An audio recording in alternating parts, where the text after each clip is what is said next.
ಜ್ಯೋತಿಷ್ಶಾಸ್ತ್ರ ಪಾಠಕ್ಕೆ ನಿಮ್ಮೆಲ್ಲರಿಗೂ ಸ್ವಾಗತ.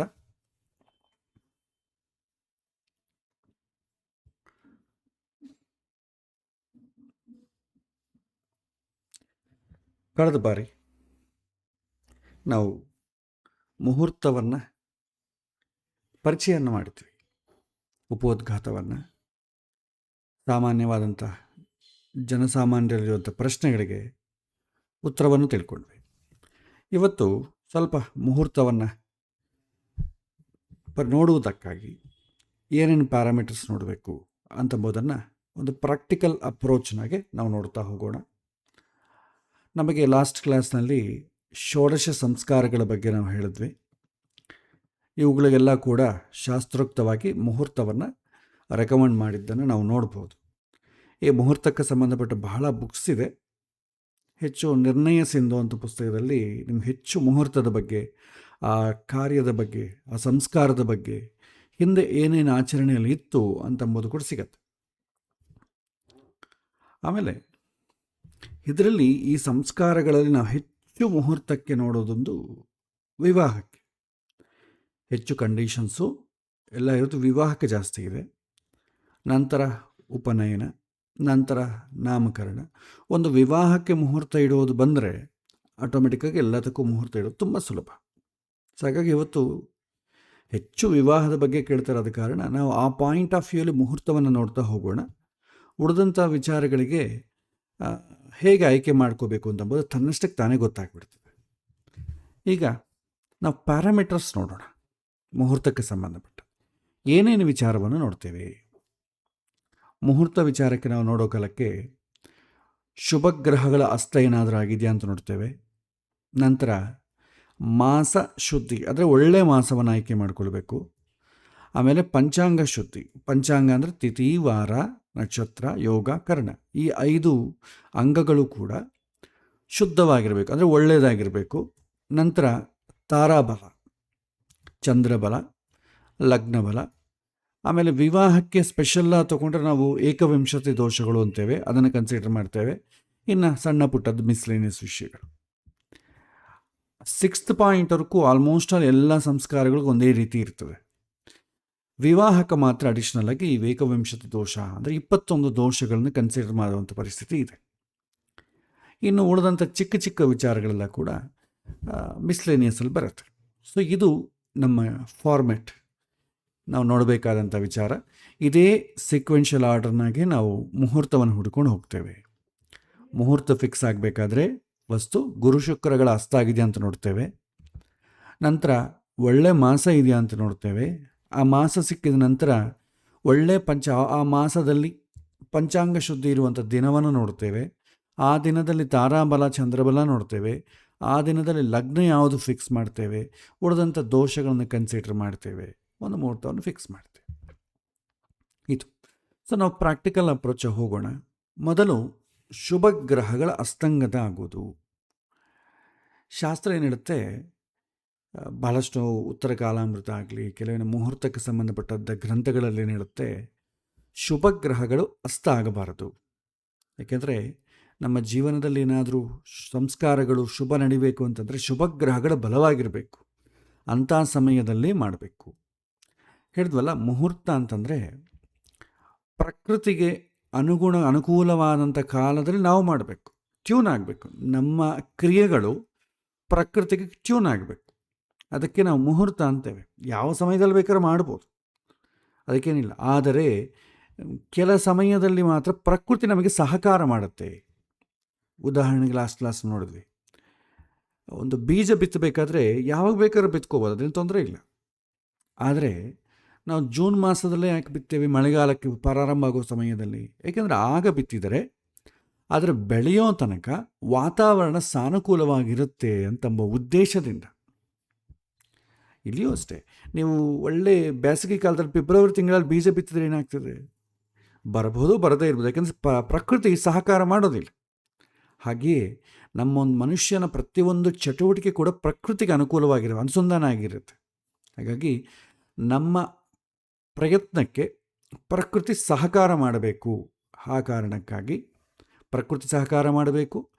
ಪ್ರಕೃತಿ ಹಿಂದೆ ಇರುವಂಥ ನಮ್ಮ ಗ್ರಹಗಳು ನೋಡ್ತೀವಲ್ಲ ಮುಹೂರ್ತ, ಆ ಗ್ರಹಗಳು ಸೂಚಿಸುವಂಥ ಪ್ರಾರಬ್ಧ ಸಹಕಾರ ಮಾಡಬೇಕು. ಸೊ ಇದಕ್ಕಾಗಿ ಮುಹೂರ್ತವನ್ನು ಫಿಕ್ಸ್ ಮಾಡ್ತೇವೆ. ಮುಹೂರ್ತ ಅಂತಂಬೋದು ದೋಷವನ್ನು ತೆಗೆಯೋದಿಲ್ಲ. ದೋಷವನ್ನು ತೆಗಿಲಿಕ್ಕೆ ನಾವು ಮಾಡುವಂಥ ಪ್ರಯತ್ನಕ್ಕೆ ಸಹಕಾರ ಮಾಡುತ್ತೆ. ಒಳ್ಳೆಯ ಸಮಯದಲ್ಲಿ ನಾವು ಮಾಡಿದಾಗ ಅದು ಹೆಚ್ಚು ಅನುಕೂಲ ಫಲವಾಗಿ ಕೊಡುವ ಥರ ನಮಗೆ ಸಹಕಾರ ಮಾಡ್ತದೆ. ಇದು ಲಾಸ್ಟ್ ನೋಡ್ತೀವಿ. ಹಾಗಾಗಿ ಈ ಫಸ್ಟ್ ಏನಂತಂದರೆ, ಗುರು ಶುಕ್ರರು ಅಸ್ತ ಆಗಬಾರದು. ಅಸ್ತ ಅಂದರೆ ಏನು? ಅಸ್ತಂಗತ ಅಥವಾ ಕಂಬಷನ್ ಅಂತೀವಿ. ನಾವು ಬೇಸಿಕ್ಸ್ ಕ್ಲಾಸಲ್ಲಿ ನೋಡಿದ್ದೇವೆ. ಸೂರ್ಯನಕ್ಕೆ ಅತಿ ಸಮೀಪವಾಗಿ ಗುರು ಆಗಲಿ ಶುಕ್ರ ಆಗಲಿ ಇದ್ದರೆ ಅದು ಅಸ್ತ ಆಗಿಬಿಡ್ತದೆ.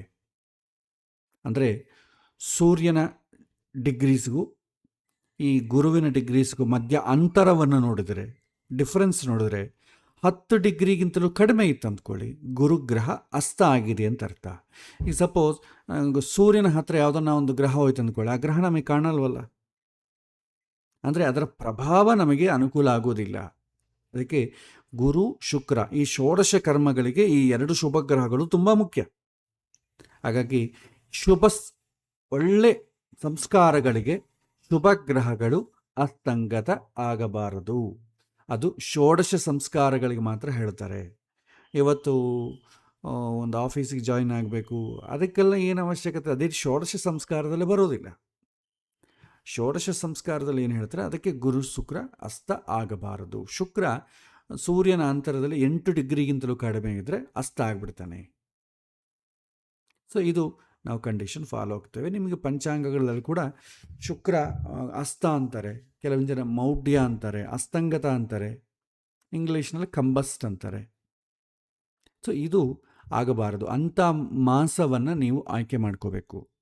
ಒಂದು ವೇಳೆ ಗುರು ಶುಕ್ರ ಅಸ್ತ ಆಗಿತ್ತು ಅಂತಂದರೆ ಆ ಟೈಮನ್ನು ಬಿಟ್ಟು ಬಿಡಬೇಕು. ಆ ಟೈಮ್ ಫ್ರೇಮ್ ಏನಿದೆ ಅದನ್ನು ಬಿಟ್ಬಿಡ್ಬೇಕು. ತಿಂಗಳಾಗ್ಬೋದು, 2 ತಿಂಗಳಾಗ್ಬೋದು, ಒಂದೊಂದ್ಸಲ 3 ತಿಂಗಳು ಕೂಡ ಬರ್ತದೆ. ಸೊ ಬಿಟ್ಟು ಬಿಡಬೇಕು. ಇದು ಮೊದಲನೇ ರೂಲ್, ಮುಹೂರ್ತವನ್ನು ಫಿಕ್ಸ್ ಮಾಡಲಿಕ್ಕೆ. ಎರಡನೇದು ಮಾಸ ಶುದ್ಧಿ. ಯಾವ ಮಾಸದಲ್ಲಿ ಮಾಡಬೇಕು?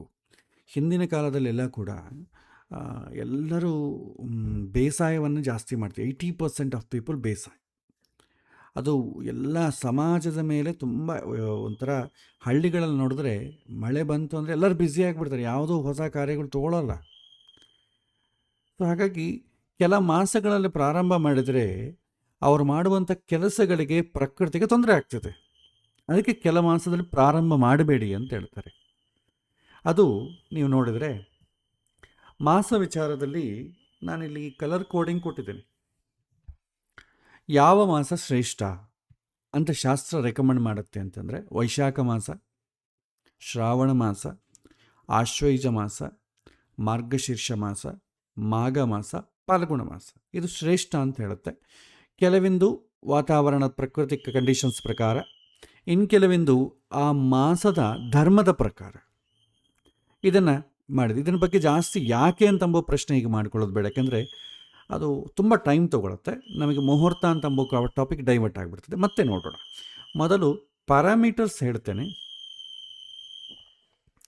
ಆ ಪ್ಯಾರಾಮೀಟರ್ಸಲ್ಲಿ ಫಸ್ಟ್ ಆಯ್ಕೆ ಯಾವುದು ಮಾಡಬೇಕು ಅಂತ ನೋಡ್ಕೊಳ್ಳೋಣ. ಮತ್ತೆ ನಂತರ ಫಿಕ್ಸ್ ಮಾಡೋದ ನಂತರ ಮತ್ತೆ ಯಾಕೆ ಮಾಡಬಾರದು ಅಂತ ಮತ್ತೆ ನೋಡೋಣ. ಚೈತ್ರ ಮಾಸ ಮಿಶ್ರಮ ಅಂತ ಹೇಳ್ತೇವೆ. ಅದಕ್ಕೆ ವಿವಾಹ ವಿಚಾರಕ್ಕೆ ಮಾತ್ರ ಮೀನ ಚೈತ್ರದಲ್ಲಿ ಮಾಡೋದಿಲ್ಲ. ಮೀನ ಚೈತ್ರ ಅಂದರೆ ಚೈತ್ರ ಮಾಸ ಯಾವ ಪ್ರಾರಂಭ ಆಗುತ್ತೋ ಸೂರ್ಯ ಆವಾಗ ಎಲ್ಲಿರ್ತಾನೆ? ಮೀನರಾಶಿಯಲ್ಲೇ ಇರ್ತಾನೆ. ಸಂಕ್ರಮಣ ಇನ್ನೂ ಆಗಿರಲ್ಲ. ನಿಮ್ಗೆ ಆಲ್ಮೋಸ್ಟ್ ಆಲ್ ಮಾರ್ಚ್ ಕೊನೆಗೆ ಶುರು ಆಗ್ತದೆ. ಆದರೆ ಸೂರ್ಯ ಯಾವಾಗ ಮೇಷರಾಶಿಗೆ ಹೋಗ್ತಾನೆ? ಏಪ್ರಿಲ್ 14 ನಂತರ. ಹಾಗಾಗಿ ಸೂರ್ಯ ಮೇಷರಾಶಿಯಲ್ಲಿ ಇರುವಾಗ ಚೈತ್ರ ಮಾಸ ಏನಿರುತ್ತೆ ಅದು ಅನುಕೂಲವಲ್ಲ. ಸೂರ್ಯ ಮೇಷರಾಶಿಗೆ ಪ್ರವೇಶ ಮಾಡಿದಾಗ ಅಂದರೆ ಮೇಷ ಚೈತ್ರ ಅಂತೇವೆ. ಮೀನ ಚೈತ್ರ, ಮೇಷ ಚೈತ್ರ. ಸೂರ್ಯ ಮೇಷರಾಶಿಯಲ್ಲಿದ್ದಾಗ ಚೈತ್ರ ಮಾಸದಲ್ಲಿ ನಾವು ಆಯ್ಕೆ ಮಾಡ್ಕೊಳ್ಳಬಹುದು ಅಂತಂಬುದು ರೂಲ್. ಆಮೇಲೆ ವೈಶಾಖ ಮಾಸ ಶ್ರೇಷ್ಠ. ಜ್ಯೇಷ್ಠ ಮಾಸ ಮಧ್ಯಮ ಅಂತ ಹೇಳ್ತೇವೆ. ಅಷ್ಟು ಅಂದರೆ ಏನು, ಕಂಪಲ್ಸರಿ ಮಾಡೋಗಿದ್ರೆ ಮಾಡ್ಬೋದು, ಇಲ್ಲದ್ರೆ ಇಲ್ಲ. ಅಂದರೆ ಅಷ್ಟು ಆಪ್ಷನಲ್ ಅಷ್ಟೇ. ನಿಮಗೆ ಒಳ್ಳೆಯ ಮಾಸ ಸಿಗದೇ ಇದ್ದರೆ ಜ್ಯೇಷ್ಠ ಮಾಸದಲ್ಲೂ ಕೂಡ ಇಟ್ಕೊಳ್ಬೋದು. ಒಳ್ಳೆಯ ಮಾಸ ಇದ್ದಾಗ ಅದು ಅವಶ್ಯಕತೆ ಇಲ್ಲ. ಆದರೆ ನಾವು ಮಧ್ಯಮ ಅಂತ ಕರಿತೇವೆ. ಆಷಾಢ ಮಾಸ ಶಾಸ್ತ್ರ ಬೇಡ ಅಂತ ಹೇಳುತ್ತೆ. ಇದಕ್ಕೆ ಕಾರಣ ಏನಂತಂದರೆ ಪ್ರಕೃತಿ ಕಾರಣ. ಆಷಾಢ ಮಾಸದಲ್ಲೇ ಮಳೆಗಳು ಬರುತ್ತೆ. ಸೊ ಎಲ್ಲ ವಿಘ್ನಗಳಾಗತ್ತೆ ಒಂದು, ಪ್ಲಸ್ ಎಲ್ಲರ ಕಾರ್ಯಗಳು ವಿಘ್ನಗಳಾಗತ್ತೆ, ಪ್ರಕೃತಿಗಳಿಂದ ಕೂಡ ನಮಗೆ ವಿಘ್ನಗಳಾಗತ್ತೆ. ಹಾಗಾಗಿ ಆಷಾಢ ಮಾಸದಲ್ಲಿ ಬೇಡ ಅಂತ ಹೇಳ್ತಾರೆ. ಆಮೇಲೆ ಶ್ರಾವಣ ಮಾಸದಲ್ಲಿ ಮಾಡಬಹುದು ಅಂತ ಶಾಸ್ತ್ರ ಹೇಳುತ್ತೆ. ಆದರೆ ಇವತ್ತಿನ ದಿನ ಹಬ್ಬ ಹಾಡುಗಳೆಲ್ಲರೂ ಶ್ರಾವಣ ಮಾಸದಲ್ಲೇ ಇಟ್ಕೊಂಡಿರ್ತಾರೆ. ಕಾರಣ ಹಬ್ಬಗಳು ಬರುತ್ತೆ ಬೇಡ ಅಂತಂಬೋರು ಕಾರಣಗಳಿತ್ತೆ. ಸೊ ಅದಕ್ಕೇನು ಮಾಡೋಕ್ಕಾಗಲ್ಲ, ಆಪ್ಷನ್ ಇದೆ, ನೀವು ಬೇಕಾದ್ರೆ ಮಾಡ್ಬೋದು, ಮಾಡದೇ ಇರ್ಬೋದು. ಆಮೇಲೆ ಭಾದ್ರಪದ ಮಾಸದಲ್ಲಿ ಪಿತೃ ಸಂಬಂಧವಾದಂಥ ಮಾಸ ಅಂತೇಳಿ ಯಾರೂ ಮಾಡೋದಿಲ್ಲ. ಇನ್ನು ಕೆಲವರು ಶುಕ್ಲ ಪಕ್ಷದಲ್ಲೇ ಮಾಡ್ತಾರೆ. ಯಾಕಂದರೆ ಕೃಷ್ಣ ಪಕ್ಷದಲ್ಲಿ ಪಿತೃಮಾಸ ಸಂಬಂಧಪಟ್ಟ ಪಿತೃಪಕ್ಷಗಳು ಬರುತ್ತೆ, ಆದ ಕಾರಣ ಶುಕ್ಲ ಪಕ್ಷ ತೊಂದರೆ ಇಲ್ಲ ಅಂತ ಹೇಳ್ತಾರೆ. ಆದರೆ ಎರಡು ಥರ ವಾದನೆಗಳೂ ಇದೆ. ಮುಹೂರ್ತ ಆಯ್ಕೆ ಮಾಡ್ಕೊಳ್ಳೋ ಕಾಲಕ್ಕೆ ಸಮಾಜದ ಪರವಾಗೂ ಹೋಗಬೇಕಾಗತ್ತೆ. ಯಾಕಂದರೆ ಎಲ್ಲರೂ ಬೇಡ ಅಂತ ಮುಹೂರ್ತ ನಾವು ಇಡೋಂಗಿಲ್ಲ. ಇಟ್ಟರೆ ಏನಾಗುತ್ತೆ, ತಲೆ ಕೆಡ್ತದೆ. ಸಪೋಸ್ ರಾಹುಕಾಲ ಇದೆ, ರಾಹುಕಾಲ ಅಂಬೋದು ಹಿಂದಿನ ಕಾಲ ಪ್ರಯಾಣಕ್ಕೆ ಮಾತ್ರ ನೋಡ್ತಿದ್ರು, ಅದು ಇವತ್ತು ಮದುವೆವರೆಗೂ ಬಂದುಬಿಟ್ಟಿದೆ. ಮದುವೆ ರಾಹುಕಾಲದಲ್ಲಿ ಇಡಬೇಡಿ ಅಂತಾರೆ, ಬಟ್ ಶಾಸ್ತ್ರದಲ್ಲಿ ಎಲ್ಲಿ ಹೇಳಲ್ಲ. ಆದರೆ ಲೋಕರೂಢಿ ಪ್ರಕಾರ ಹೋಗಬೇಕು. ಏಕೆಂದರೆ ನಾವು ರಾಹುಕಾಲದಲ್ಲಿ ಮುಹೂರ್ತ ಇಟ್ಟಿವಿ ಅಂದ್ಕೊಳ್ಳಿ, ಇಲ್ಲ ಶಾಸ್ತ್ರದಲ್ಲಿ ಹೇಳಿಲ್ಲ ಅಂತೇಳಿ ಸಮಾಜದಲ್ಲಿ ಒಂದು 10 ಜನ ಕೇಳ್ತಾರೆ, ಏನ್ರಿ ಇಂಥ ಮುಹೂರ್ತ ಇಟ್ಟಿದ್ರಿ ಅಂತ ಕೇಳ್ತಾರೆ, ತಲೆ ಕೆಟ್ಟೋಗ್ಬಿಡ್ತದೆ. ಹಿಂದೆ ಒಂದು ಕತೆ ಗೊತ್ತಿದೆ ನಿಮಗೆ. ಒಬ್ಬ ಬ್ರಾಹ್ಮಣ ಯಾರೋ ಪಾಪ ಒಂದು ಕರುವನ್ನು ದಾನ ಮಾಡಿರ್ತಾರೆ, ತೊಗೊಂಡು ಹೋಗ್ತಾ ಇರ್ತಾನೆ. 3 ಜನ ಕಳ್ಳರು ನೋಡ್ತಾರೆ, ಗಮನಿಸ್ತಾರೆ, ಇದನ್ನು ಹೇಗೆ ಹೊಡಿಬೇಕು. ಇದು ತುಂಬ ಸುಲಭ, ಬ್ರಾಹ್ಮಣನ ತುಂಬ ಕದಿಯೋದಲ್ಲಿ ಬೇಡ. ಹತ್ರ ಒಬ್ಬನು ಹೋಗ್ತಾನೆ, ಏನು ಸ್ವಾಮಿ ನೀವು ನಾಯಿನ ಕರ್ಕೊಂಡು ಹೋಗ್ತಾ ಇದ್ದೀರಿ ಅಂತ ಕೇಳ್ತಾನೆ. ಇಲ್ಲಪ್ಪ ನಾಯಿ ಎಲ್ಲ ಇದು ಕರು ಅಂತ ಹೇಳ್ತಾನೆ. ಹೌದಾ, ನಂಗೆ ಹಾಗೆ ನಾಯಿ ಕರ್ಕೊಂಡಂಗೆ ಕಾಣ್ತದಲ್ಲ ಅಂತಂತ. ಮತ್ತು ದೂರ ಹೋದಾಗ ಇನ್ನೊಬ್ಬನ ಪರಿಚಯ, ಇನ್ನೊಬ್ಬನ ಕಾಣಿಸ್ತಾನೆ. ಅದೇನು ಸ್ವಾಮಿ ನಾಯಿನ ಕರ್ಕೊಂಡು ಹೋಗ್ತಾ ಇದ್ರಲ್ಲ, ಎಲ್ಲಾದರೂ ಉಂಟೆ? ಇಲ್ಲಪ್ಪ ಇದು ಕರು. ಇನ್ನು ದೂರ ಹೋಗ್ತಾನೆ, ಎಂಥ ಕಾಲ ಬಂತ್ರಿ ಬ್ರಾಹ್ಮಣರು ನಾಯಿನ ಕರ್ಕೊಂಡು ಹೋಗೋದೇನ್ರಿ ಅಂತ 3ನೇವನಂತಾನೆ. ಅವನಿಗೆ ದಿಗ್ಭ್ರಮೆ ಆಗಿಬಿಡ್ತದೆ, ಇದೇನಿದು ನಿಜವಾಗೂ ನಾಯಿ ಏನು ಅಂತೇಳಿ ಬಿಟ್ಟು ಬಿಡ್ತಾನೆ ಪಾಪ. ಆಮೇಲೆ ಆ 3 ಜನ ತೊಗೊಂಡು ಹೋಗ್ಬಿಡ್ತಾರೆ. ಅಂದರೆ ಶಾಸ್ತ್ರ ಪ್ರಕಾರ ನಾವು ಕರೆಕ್ಟಾಗಿ ಮುಹೂರ್ತ ಇಟ್ಟರೂ ಕೂಡ ಜನಗಳು ಕೇಳುವಂಥ ವಿಚಾರದಲ್ಲಿ ನಮಗೆ ಶಾಸ್ತ್ರದ ಮೇಲೆ ಅಪನಂಬಿಕೆ ಬಂದ್ಬಿಡ್ತದೆ. ಇಷ್ಟು ಜನ ಹೇಳ್ತಾ ಇದ್ದಾರಲ್ಲ, ಮತ್ತು ನಾವು ಜೀವ ಕರೆಕ್ಟಾಗೇ ಇಟ್ಟಿವ, ನಾವು ಜ್ಯೋತಿಷ್ಯರು ಕರೆಕ್ಟಾಗೇ ಹೇಳಿದಾರ, ಈ ರೀತಿ ಪ್ರಶ್ನೆಗಳು ಬಂದ್ಬಿಡ್ತದೆ. ಹಾಗಾಗಿ ಕೆಲವಿಂದ ಸಮಾಜ ಧರ್ಮದ ಪ್ರಕಾರ ಕೂಡ ಹೋಗಬೇಕು, ಸಮಾಜ ಧರ್ಮದ ಪ್ರಕಾರ ಹೋಗಬೇಕು, ಶಾಸ್ತ್ರದ ಪ್ರಕಾರವೂ ಅನುಕೂಲವಾಗಿರಬೇಕು. ಸೊ ಹಾಗಾಗಿ ಭಾದ್ರಪದ ಮಾಸ ಬೇಡ ಅಂತಲೇ ಇಟ್ಕೊಳ್ಳೋಣ. ಯಾಕಂದರೆ ಶಾಸ್ತ್ರ ಏನೋ ಸ್ವಲ್ಪ ಮಟ್ಟಿಗೆ ಎಕ್ಸೆಪ್ಟ್ ಮಾಡ್ತದೆ, ಬಟ್ ಸಮಾಜ ಅದಕ್ಕೆ ಭಿನ್ನವಾಗಿರ್ತದೆ. ಆಶ್ವಯುಜ ಮಾಸ, ದಸರಾ ನವರಾತ್ರಿಗಳು ಬರ್ತವೆ, ಆ ಸಮಯ ಶ್ರೇಷ್ಠ. ಕಾರ್ತೀಕ ಮಧ್ಯಮ ಅಂತ ಹೇಳ್ತಾರೆ. ಮಾರ್ಗಶೀರ್ಷ ಒಳ್ಳೆಯದು. ಆಮೇಲೆ ಪುಷ್ಯ ಮಾಸ ಅದು ಒಳ್ಳೆಯದಲ್ಲ, ಪೌಷ ಅಥವಾ ಪುಷ್ಯ ಮಾಸ. ಮಾಘ ಪಾಲ್ಗುಣ ಒಳ್ಳೆಯದು. ಸೊ ಇದು ಅನುಕೂಲವಾದಂಥ ತಿಂಗಳುಗಳು: ವೈಶಾಖ, ಶ್ರಾವಣ, ಆಶ್ವಯುಜ, ಮಾರ್ಗಶೀರ್ಷ, ಮಾಘ, ಪಾಲ್ಗುಣ. ಇದನ್ನು ನೆನಪಿಟ್ಟುಕೊಳ್ಬೇಕು. ನಂತರ ತಿಥಿ ವಿಚಾರಕ್ಕೆ ಬರೋಣ. ಇದು ಪಂಚಾಂಗ ಶುದ್ಧಿಯಲ್ಲಿ ನೋಡ್ತೇವೆ. ಯಾವಾಗ ಒಂದು ಮಾಸ ಚೆನ್ನಾಗಿದೆ, ಆ ಮಾಸದಲ್ಲಿ ನಾವು ಮುಹೂರ್ತ ಇಟ್ಟುಕೊಳ್ಳೋಣ ಅಂತಂದರೆ ಆ ಮಾಸದಲ್ಲಿ 30 ತಿಥಿಗಳಲ್ಲಿ ಯಾವ ತಿಥಿಯಲ್ಲಿ ಇಟ್ಕೊಳ್ಬೇಕು, ಅದಕ್ಕೆ ತಿಥಿ ನೋಡ್ತೇವೆ. ಪಂಚಾಂಗ ಅಂದರೆ ತಿಥಿ, ವಾರ, ನಕ್ಷತ್ರ, ಯೋಗ, ಕರಣ. ಪಂಚಾಂಗ ಶುದ್ಧಿ ಅಂತಂದರೆ ಒಳ್ಳೆ ತಿಥಿಯೂ ಆಗಿರಬೇಕು, ಅದೇ ಸಮಯದಲ್ಲಿ ಒಳ್ಳೆ ನಕ್ಷತ್ರ, ಒಳ್ಳೆ ವಾರ, ಒಳ್ಳೆ ಯೋಗ, ಒಳ್ಳೆ ಕರಣ, ಈ 5 ಕೂಡ ಮ್ಯಾಚ್ ಆಗಬೇಕು. ಕನಿಷ್ಠ ಪಕ್ಷ ತಿಥಿ, ವಾರ, ನಕ್ಷತ್ರ ಆದರೂ ಮ್ಯಾಚ್ ಆಗಬೇಕು. ಸ್ವಲ್ಪ ಫ್ರೀ ಬಿಟ್ಟರೆ 5 ಮ್ಯಾಚ್ ಆದರೆ ತುಂಬ ಒಳ್ಳೆಯದು. ಸೊ ಈಗ 5 ಮ್ಯಾಚ್ ಆಗಬೇಕಾದ್ರೆ ಯಾವ ತಿಥಿ ಒಳ್ಳೆಯದು? ಈ ತಿಥಿಗಳಲ್ಲಿ ಕ್ಯಾಟಗರೈಸೇಷನ್ ಇದೆ. ಯಾವ ತಿಥಿಗಳು ಒಳ್ಳೆಯದಲ್ಲ, ಭದ್ರತಿಥಿ, ನಂದಾತಿಥಿ, ಇದಕ್ಕೆ ಕ್ಯಾಟಗರೈಸೇಷನ್ ಇದೆ. ಬಟ್ ಅದರ ಬಗ್ಗೆ ಇದು ಈಗ ಬೇಡ. ಸದ್ಯಕ್ಕೆ ನಾನು ಏನು ಮಾಡ್ತೇನೆ, ತಿಥಿಗಳು ಒಳ್ಳೆಯದು ಯಾವುದು ಕೆಟ್ಟದ್ದು ಯಾವುದು ಅಂತ ಒಂದು ಲಿಸ್ಟ್ ಮಾತ್ರ ಮಾಡೋಣ. ಯಾಕಂದರೆ ಪ್ರಾಕ್ಟಿಕಲಿ ನಾವು ಮುಹೂರ್ತ ಇಡಬೇಕಾದ್ರೆ ಅದು ಸಾಕು. ಸೊ ಅದರ ಹಿಂದಿರುವಂಥ ಕಾರಣಗಳನ್ನು ನಾವು ಮತ್ತೆ ನೋಡೋಣ. ಸೊ ಇಲ್ಲಿ ತಿಥಿಗಳ ವಿಚಾರ ನೋಡಿದ್ರೆ ಶುಕ್ಲ ಪಕ್ಷದಲ್ಲಿ 15 ತಿಥಿ ಇದೆ, ಕೃಷ್ಣ ಪಕ್ಷದಲ್ಲಿ 15 ತಿಥಿ ಇದೆ. ಇದರಲ್ಲಿ ಯಾವುದು ಒಳ್ಳೆಯದು ಯಾವುದು ಕೆಟ್ಟದ್ದು ಅಂತ ನಾವು ನೋಡಿದ್ರೆ ಲೋಕರೂಢಿಯಲ್ಲಿ ಅಥವಾ ಮತ್ತು ಶಾಸ್ತ್ರ ಎರಡೂ ಕೂಡ ರೆಕಮೆಂಡ್ ಮಾಡುವಂಥದ್ದು ಏನಂತಂದರೆ ಪ್ರತಿಪದ, ಶುಕ್ಲ ಪ್ರತಿಪತ್ ಎಂಬ ತಿಥಿ ಶುಕ್ಲ ಪಕ್ಷದಲ್ಲೂ ಕೃಷ್ಣ ಪಕ್ಷದಲ್ಲೂ ಎರಡರಲ್ಲೂ ವರ್ಜ ಅಂತ ಹೇಳ್ತದೆ. ದ್ವಿತೀಯ ಮಾಡಬಹುದು, ಬಟ್ ಕೆಲವರ ಶಾಸ್ತ್ರದ ವಾದನೆ ಏನಂತಂದರೆ ಅಮಾವಾಸ್ಯದ ನಂತರ ಬರುವಂಥ ದ್ವಿತೀಯ ತೃತೀಯಕ್ಕೆ ಚಂದ್ರ ವೀಕ್ ಆಗಿರ್ತಾನೆ, ಅಷ್ಟು ಬಲ ಇರಲ್ಲ. ಹಾಗಾಗಿ ಪಂಚಮಿ ನಂತರ ಮಾಡು ಅಂತ ಹೇಳುತ್ತೆ. ಆದರೆ ಪ್ರಾಕ್ಟಿಕಲ್ ಸೆನಾರಿಯಲ್ಲಿ ನೋಡಿದ್ರೆ ನಮಗೆ ಆ ಥರ ನೋಡ್ಕೊಂಡ್ರೆ ಒಂದು ಮುಹೂರ್ತ ಕೂಡ ಸಿಗೋದಿಲ್ಲ. ಸ್ವಲ್ಪ ಮುಹೂರ್ತವು ಸಿಗಬೇಕಲ್ಲ, ಅದಕ್ಕೋಸ್ಕರ ಏನು ಮಾಡ್ತೀವಿ, ದ್ವಿತೀಯ ತೃತೀಯ ಒಳ್ಳೆಯದೇ, ಆದರೆ ಚಂದ್ರನಿಗೆ ಬೆಳಕು ಇರಬೇಕು ಅಂತ ಒಂದು ಕಂಡೀಷನ್ ಇದೆ. ಸಾಧ್ಯವಾದಷ್ಟು ಕೃಷ್ಣ ಪಕ್ಷದಲ್ಲಿ ಏನಂತಂದರೆ ಹುಣ್ಣಿಮೆ ನಂತರ ಬರುತ್ತೆ, ಆದ ಕಾರಣ ನಿಮಗೆ ಬೆಳಕು ಇರುತ್ತೆ. ದ್ವಿತೀಯ ತೃತೀಯ ಶ್ರೇಷ್ಠ. ಅಮಾವಾಸ್ಯ ನಂತರ ಬರುವಂಥ ಬಿದಿಗೆ ಅಥವಾ ತೃತೀಯ ನೀವು ಆಪ್ಷನಲ್ಲ ಕನ್ಸಿಡರ್ ಮಾಡಿ. ಅದನ್ನು ನಾವೇನು ಮಾಡ್ಬೋದು, ಜಸ್ಟ್ ಆಪ್ಷನಲ್ ಹೇಳ್ತೇವೆ ಅಷ್ಟೇ. ಖಂಡಿತವಾಗೂ ಅದರಲ್ಲಿ ಮಾಡಲೇಬೇಕು ಅಂತಂಬುದೇನಿಲ್ಲ. ಸೊ ಹಾಗಾಗಿ ಜಸ್ಟ್ ಇದನ್ನು ನೀವು ಮೀಡಿಯಮ್ ಅಂತ ಮಾಡ್ಕೊಳ್ಬೋದು. ಆಮೇಲೆ ಚತುರ್ಥಿ 2 ಕಾಲದಲ್ಲೂ ಒಳ್ಳೆಯದಲ್ಲ. ಕೃಷ್ಣ ಪಕ್ಷ, ಶುಕ್ಲ ಪಕ್ಷ 2 ಪಕ್ಷದಲ್ಲೂ ಒಳ್ಳೆಯದಲ್ಲ. ಪಂಚಮಿ 2 ಕಾಲದಲ್ಲೂ ಒಳ್ಳೆಯದು. ಷಷ್ಠಿ ಶಾಸ್ತ್ರೀಯ ಅನುಕೂಲ ಅಂತ ಹೇಳಲ್ಲ, ಬಟ್ ಮಧ್ಯಮ ಅಂತ ಹೇಳ್ತೇವೆ. ಬಟ್ ಲೋಕದಲ್ಲಿ ಭಾಳ ಜನ ಷಷ್ಠಿ ಯಾಕ್ರಿ ಮಾಡ್ತಾರೆ ಅಂತ ಕೇಳ್ತಾರೆ, ಅದಕ್ಕೆ ಅದನ್ನು ರೆಡ್ ಮಾರ್ಕೆ ಹಾಕಿದೆ. ಸಪ್ತಮಿ 2 ಕಾಲದಲ್ಲೂ ಒಳ್ಳೆಯದು. ದಶಮಿ 2 ಕಾಲದಲ್ಲೂ ಒಳ್ಳೆಯದು. ಏಕಾದಶಿ ಹಿಂದಿನವರು ಮಾಡಲ್ಲ, ಯಾಕೆಂತಂದರೆ ಏಕಾದಶಿ ವ್ರತ ಆಚರಣೆಯಲ್ಲಿರೋದ್ರಿಂದ ಅದು ಶುಭ ಕಾರ್ಯ ಇಟ್ಕೊಂಡ್ರೆ ಎಲ್ಲರಿಗೂ ತೊಂದರೆ ಆಗ್ತದೆ. ಕೆಲವಿನ ಸಮಯದಲ್ಲಿ ಆ ಏಕಾದಶಿ ಎಂಬ ವ್ರತವೇ ಮರ್ತು ಹೋಗ್ತಾರೆ ಅಂಥೇಳಿ ಏಕಾದಶಿ ಯಾರೂ ರೆಕಮೆಂಡ್ ಮಾಡಿಲ್ಲ. ಬಟ್ ಕೆಟ್ಟದ್ದೇನೂ ಅಲ್ಲ, ನಿಮಗೆ ಷೋಡಶ ಸಂಸ್ಕಾರಗಳು ಬರಲ್ಲ, ಬೇರೆದು ಬೇಕಾದ್ರೆ ಮಾಡಿಕೊಡ್ಬೋದು. ಇನ್ ಕೇಸ್ ಯಾರಾದರೂ ಈ ಏಕಾದಶಿ ಉಪವಾಸ ಆಗಿರೋದಂಥದ್ದಲ್ಲೇ ನಾವೇನು ಮಾಡಲ್ರಿ ಅಂದರೆ ಅವರಿಗೇನು ತೊಂದರೆ ಇಲ್ಲ. ಯಾರಾದರೂ ಅನುಷ್ಠಾನ ಮಾಡೋಂಗಿದ್ರೆ ಅವರಿಗೆ ತೊಂದರೆ ಆಗ್ತದೆ. ಹಾಗಾಗಿ ಏಕಾದಶಿ ಕೆಟ್ಟದಂತೂ ಏನೂ ಅಲ್ಲ. ದ್ವಾದಶಿ ಮಾಡೋದಿಲ್ಲ.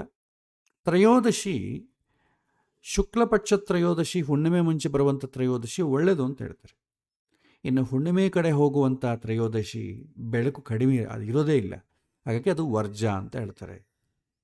ನೋಡಿ, ಶುಕ್ಲಪಕ್ಷ ಪ್ರತಿಪತ್ ಇಲ್ಲ, ಬಿದಿಗೆ ತದಿಗೆ ಆಪ್ಷನಲ್, ಚತುರ್ಥಿ ಇಲ್ಲ, ಪಂಚಮಿ ಮಾಡ್ಬೋದು, ಷಷ್ಠಿ ಇಲ್ಲ, ಸಪ್ತಮಿ ಆಯ್ಕೆ ಮಾಡ್ಕೋಬೋದು, ಅಷ್ಟಮಿ ನವಮಿ ಇಲ್ಲ. ನವಮಿ ಇಲ್ಲ, ಭಾಳ ಜನ ನವಮಿ ಮಾಡ್ತಾರೆ.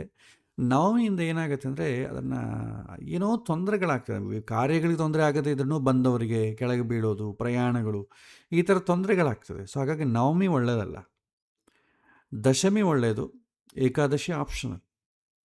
ದ್ವಾದಶಿ ಕೆಟ್ಟದ್ದು, ತ್ರಯೋದಶಿ ಒಳ್ಳೆಯದು, ಚತುರ್ದಶಿ ಪೌರ್ಣಮಿ ಮಾಡೋದಿಲ್ಲ. ಮತ್ತು ಪ್ರತಿಪದ ಹುಣ್ಣಿಮೆ ನಂತರ ಬಂದಂಥ ಬಿದಿಗೆ ತದಿಗೆ ಒಳ್ಳೆಯದು, ಚತುರ್ಥಿ ಬೇಡ, ಪಂಚಮಿ ಆಯ್ಕೆ ಮಾಡ್ಕೋಬೋದು, ಷಷ್ಠಿ ಅನುಕೂಲ ಇಲ್ಲ, ಸಪ್ತಮಿ ಆಯ್ಕೆ ಮಾಡ್ಕೋಬೋದು, ಅಷ್ಟಮಿ ನವಮಿ ಬಿಟ್ಟು ದಶಮಿ ಆಯ್ಕೆ ಮಾಡ್ಕೋಬೋದು, ಏಕಾದಶಿ ಆಪ್ಷನಲ್. ಏಕಾದಶಿ ನಂತರ ಕೃಷ್ಣ ಪಕ್ಷದಲ್ಲಿ ದ್ವಾದಶಿ, ತ್ರಯೋದಶಿ, ಚತುರ್ದಶಿ, ಅಮಾವಾಸ್ಯ, ಪ್ರತಿಪತ್ತು ಇದರಲ್ಲಿ ಯಾವುದು ಕೂಡ ಅಷ್ಟು ಅನುಕೂಲವಾಗಿ ಇರೋದಿಲ್ಲ. ಹೀಗೆ ನಮಗೆ ಈ ತಿಥಿಗಳನ್ನು ಆಯ್ಕೆ ಮಾಡ್ಕೋಬೇಕು. ನಂತರ ವಾರಗಳಲ್ಲಿ ನಮಗೆ ಉತ್ತಮವಾದಂಥ ವಾರಗಳನ್ನು ನಾವು ನೋಡಿದ್ರೆ ಬುಧವಾರ, ಗುರುವಾರ, ಶುಕ್ರವಾರ ಈ 3 ಒಳ್ಳೆಯದು. ಶುಭಗ್ರಹಗಳ ವಾರ ಒಳ್ಳೆಯದು. ಸೋಮವಾರಕ್ಕೆ ಲಿಮಿಟೇಷನ್ ಇದೆ, ಚಂದ್ರ ಬಲವಾಗಿದ್ದರೆ ಸೋಮವಾರವನ್ನು ಮಾಡಬಹುದು. ಭಾನುವಾರ ಆಪ್ಷನಲ್, ಶಾಸ್ತ್ರ ಇಲ್ಲೂ ಕೂಡ ಭಾನುವಾರನ ರೆಕಮೆಂಡ್ ಮಾಡಲ್ಲ, ಬಟ್ ಇವತ್ತಿನ ದಿನ ಭಾನುವಾರ ಇದ್ರೇ ರಜೆ ಕೊಡ್ತಾರೆ, ಅದಕ್ಕೆ ಎಲ್ಲದಕ್ಕೂ ಭಾನುವಾರ ಮಾಡ್ತಾರೆ. ವಿವಾಹಕ್ಕಂತೂ ಶಾಸ್ತ್ರ ರೆಕಮೆಂಡೇ ಮಾಡೋದಿಲ್ಲ ಭಾನುವಾರನ, ಯಾಕೆಂತಂದರೆ ಸೂರ್ಯ ಅಧಿಪತಿಯಾಗಿರ್ತಾನೆ ಹೊತ್ತು. ಸೂರ್ಯ ವಿವಾಹಕ್ಕೆ ಅನುಕೂಲವಾದಂಥ ಗ್ರಹ ಅಲ್ಲ. ವಿವಾಹಕ್ಕೆ ಶುಕ್ರ ಅನುಕೂಲ, ಶುಕ್ರನಿಗೂ ಸೂರ್ಯನಿಗೂ ಶತ್ರುತ್ವ ಇದೆ, ಹಾಗಾಗಿ ಭಾನುವಾರ ಅನುಕೂಲವಲ್ಲ. ಬೇಕಾದರೆ ಬೇರೆ ಏನಾದರೂ ಮಾಡ್ಕೋಬೋದು, ಶುಕ್ರಗೆ ಸಂಬಂಧ ಇಲ್ಲದಂಥ ಕಾರ್ಯಗಳನ್ನ ಮಾಡಿಕೊಳ್ಬೋದು, ಆದರೆ ವಿವಾಹಕ್ಕೆ ಅದಷ್ಟು ಯೋಗ್ಯವಲ್ಲ. ಆದರೆ ಇವತ್ತು ನಡೆಯುವಂಥ ಎಲ್ಲ ಕಾರ್ಯಕ್ರಮಗಳು ಸಂಡೇನೇ ನಡೀತವೆ. ಸೂರ್ಯ ಅಂದ್ರೆ ಡಾಮಿನೇಷನ್, ಸೊ ಎಲ್ಲ ಮದುವೆಗಳು ಡಾಮಿನೇಷನ್ ಕೊಳೆಗೊಳ್ತವೆ ಎಲ್ಲ. ಹಾಗಾಗಿ ಉತ್ತಮವಾದ ವಾರ ಯಾವುದು ಅಂದರೆ ಬುಧ, ಗುರು, ಶುಕ್ರ, ಕನಿಷ್ಠ ಪಕ್ಷ ಸೋಮವಾರ ಕೂಡ ಪರವಾಗಿಲ್ಲ. ಬಟ್ ಕಾಲ ಸಮಾಜ ಇರೋದ್ರಿಂದ ನೋಡಿದ್ರೆ ಸಂಡೇ ಏನು ಪೂರ್ತಿ ಕೆಟ್ಟದ್ದು ಅಲ್ಲ, ಪೂರ್ತಿ ಒಳ್ಳೆಯದಲ್ಲ, ಬಟ್ ವಿವಾಹಕ್ಕೆ ಮಾತ್ರ ಅನುಕೂಲ ಅಲ್ಲ. ವಿವಾಹವನ್ನು ಬಿಟ್ಟರೆ ಉಳಿದದಕ್ಕೆಲ್ಲದಕ್ಕೂ ಮಧ್ಯಮ ಅಂತ ಹೇಳ್ತೇವೆ. ಸೊ ವಿವಾಹ ವಿಚಾರದಲ್ಲಿ ಸಾಧ್ಯವಾದಷ್ಟು ಬುಧ, ಗುರು, ಶುಕ್ರ ಒಳ್ಳೆ ಸಿಕ್ಕಿದ್ರೆ ಆಯ್ಕೆ ಮಾಡ್ಕೊಳ್ಳೋದು ಒಳ್ಳೆಯದು. ಅದು ಸಿಗಲಿಲ್ಲ ಅಂತಂದರೆ ಆವಾಗ ಮಧ್ಯಮ ಪಕ್ಷವಾಗಿ ನೀನು ಮಾಡಲಿಕ್ಕೂ ಆಗಲ್ಲ, ಸಂಡೇನೂ ಆಯ್ಕೆ ಮಾಡ್ಕೊಳ್ಬೋದು. ಸೊ ಒಳ್ಳೇದು ಸಿಗದೇ ಇದ್ದಾಗ ನಾವು ನೋಡ್ತೇವೆ, ಒಳ್ಳೇದಿದ್ದಾಗ ಅದು ಅವಶ್ಯಕತೆ ಇಲ್ಲ. ಸೊ ಇದು ವಾರ. ನೆಕ್ಸ್ಟ್ ನಕ್ಷತ್ರ. ನಮಗೆ 27 ನಕ್ಷತ್ರಗಳಿದೆ. ಸೊ ಕೆಲವಿನ ನಕ್ಷತ್ರಗಳಲ್ಲಿ ಶುಭ ಕಾರ್ಯಗಳು ಒಳ್ಳೆಯದಲ್ಲ. ಇದರಲ್ಲಿ ಈ ನಕ್ಷತ್ರ ಪಂಚಾಂಗವನ್ನು ಆಯ್ಕೆ ಮಾಡಿಕೊಳ್ಳೋಕ್ಕೆ ಒಂದೊಂದು ಕಾರ್ಯಕ್ಕೂ ಒಂದೊಂದು ತಿಥಿ ಒಳ್ಳೆಯದು, ಒಂದೊಂದು ನಕ್ಷತ್ರ ಒಳ್ಳೆಯದು ಅಂತ ಇರ್ತದೆ. ಅದೆಲ್ಲ ನೆನ್ಪಿಟ್ಕೊಳ್ಳೋದು ಒಂದು ಕಷ್ಟ. ನಾನು ಜನರಲಾಗಿ ಹೇಳ್ತಿದ್ದೀನಿ, ಅದು ಆಲ್ಮೋಸ್ಟ್ ಆಲ್ ಎಲ್ಲ ಕಾರ್ಯಗಳಿಗೂ ಅಪ್ಲೈ ಆಗ್ತದೆ. ಈ ನೋಡಿ, ನಕ್ಷತ್ರಗಳ ವಿಚಾರಕ್ಕೆ ಬಂದರೆ ಅಶ್ವಿನಿ ನಕ್ಷತ್ರ ಮಧ್ಯಮ, ಭರಣಿ ಕೃತ್ತಿಕ ಅಧಮ, ರೋಹಿಣಿ ಮೃಗಶಿರ ಉತ್ತಮ, ಆರುದ್ರ ಅಧಮ ಅಂತ ಹೇಳ್ತೇವೆ. ಯಾಕಂದರೆ ಆರುದ್ರ ನಕ್ಷತ್ರದಲ್ಲಿ ಈ ಅಗ್ನಿ ಪ್ರತಿಷ್ಠಾಪನೆಗಳು ಬರಲ್ಲ, ಹೋಮಗಳು ಅಂಥದ್ದು ಮಾಡಲಿಕ್ಕೆ ಬರಲ್ಲ. ಹಾಗಾಗಿ ಅದು ಆ ಷೋಡಶ ಸಂಸ್ಕಾರದಲ್ಲಿ ಎಲ್ಲದರಲ್ಲೂ ನಮಗೆ ಅಗ್ನಿ ಪ್ರತಿಷ್ಠಾಪನೆ ಇದ್ದೇ ಇರುತ್ತೆ. ಹಾಗಾಗಿ ಅದು ಬರೋದಿಲ್ಲ. ಆಮೇಲೆ ಪುನರ್ವಸು ನಕ್ಷತ್ರ ಒಳ್ಳೆಯದು. ಪುಷ್ಯಮಿ ಅಂತಂಬೋ ನಕ್ಷತ್ರ ಮಧ್ಯಮ ಅಂತ ಹೇಳ್ತೇವೆ. ಅದು ಕೆಲವಿಂದಕ್ಕೆ ಮಾತ್ರ ಒಳ್ಳೆಯದು, ಉಪನಯನಾದಿ ಕಾರ್ಯಗಳಿಗೆ ಒಳ್ಳೆಯದಾಗಲಿ, ಅಷ್ಟು ವಿವಾಹಕ್ಕೆ ಅಷ್ಟು ಒಳ್ಳೆಯದಲ್ಲ ಅಂತ ಹೇಳ್ತಾರೆ. ಆಮೇಲೆ ಆಶ್ಲೇಷ ಅನುಕೂಲ ಅಲ್ಲ, ಮಖ ಅನುಕೂಲ, ಪುಬ್ಬ. ಈಗ ಶುಕ್ರ ನಕ್ಷತ್ರಗಳು ನೋಡಿ, ಭರಣಿ, ಪುಬ್ಬ, ಪೂರ್ವಾಷಾಢ, ಇದು ಯಾವುದು ಕೂಡ ಯಾವ ಶುಭ ಕಾರ್ಯಕ್ಕೂ ಅನುಕೂಲ ಇಲ್ಲ. ಆಮೇಲೆ ಉತ್ತರ ಅದು ಯಾಕಿಲ್ಲ ಅಂತಂಬೋದು ಮತ್ತೆ ಹೇಳ್ತೇನೆ. ಯಾವ ನಕ್ಷತ್ರ ಯಾವುದಕ್ಕೆ ಕೆಲಸ ಮಾಡ್ತೇವೆ, ಕೆಲವಿನ ಕಾರ್ಯಗಳಿಗೆ ಬೇಗ ಫಲ ಕೊಡಬೇಕಾದ್ರೆ ಕೆಲವಿನ ಕಾರ್ಯಗಳು, ಸ್ಮೂತಾಗಿ ಸೌಮ್ಯವಾದ ಕಾರ್ಯಗಳಿಗೆ ಕೆಲವಿಂದು. ಈಗ ವಿವಾಹಕ್ಕೆ ಒಂಥರ, ಪ್ರಸ್ತಕ್ಕೆ ಒಂದು ಥರ, ಒಂದೊಂದಕ್ಕೂ ಒಂದೊಂದು ನಕ್ಷತ್ರವನ್ನು ಆಯ್ಕೆ ಮಾಡ್ಕೊಳ್ತೇವೆ. ಯಾಕೆಂದರೆ ಆ ನಕ್ಷತ್ರದ ಗುಣದ ಮೇಲೆ. ಈ ವಿವಾಹವನ್ನು ಭರಣಿ, ಪುಬ್ಬ, ಪೂರ್ವಾಷಾಢ ನಕ್ಷತ್ರ ಮಾಡಿದ್ರೆ ಅದು ಉಗ್ರ ನಕ್ಷತ್ರಗಳದು. ವಿವಾಹದಲ್ಲಿ ಅದರ ಉದ್ದೇಶ ತುಂಬ ಕ್ಲಿಷ್ಟವಾಗಿಬಿಡ್ತದೆ. ಅದಕ್ಕೆ ಆ ಕಾರ್ಯವನ್ನು ಹಿಡಿದು ನಕ್ಷತ್ರ ನಾವು ಆಯ್ಕೆ ಮಾಡಿಕೊಳ್ತೇವೆ. ಆದರೆ ಜನರಲ್ಲ ನೋಡಿದ್ರೆ ಒಳ್ಳೆ ನಕ್ಷತ್ರಗಳ ಲಿಸ್ಟ್ ಇದು: ರೋಹಿಣಿ, ಮೃಗಶಿರ, ಪುನರ್ವಸು, ಉತ್ತರ, ಹಸ್ತ, ಚಿತ್ತ, ಸ್ವಾತಿ, ಅನುರಾಧ, ಉತ್ತರಾಷಾಢ, ಶ್ರವಣ, ಉತ್ತರಾಭಾದ್ರ, ರೇವತಿ. ಈ ನಕ್ಷತ್ರಗಳು ಶುಭ ನಕ್ಷತ್ರಗಳು, ಯಾವ ಶುಭ ಕಾರ್ಯಗಳನ್ನು ತಗೊಂಡ್ರು.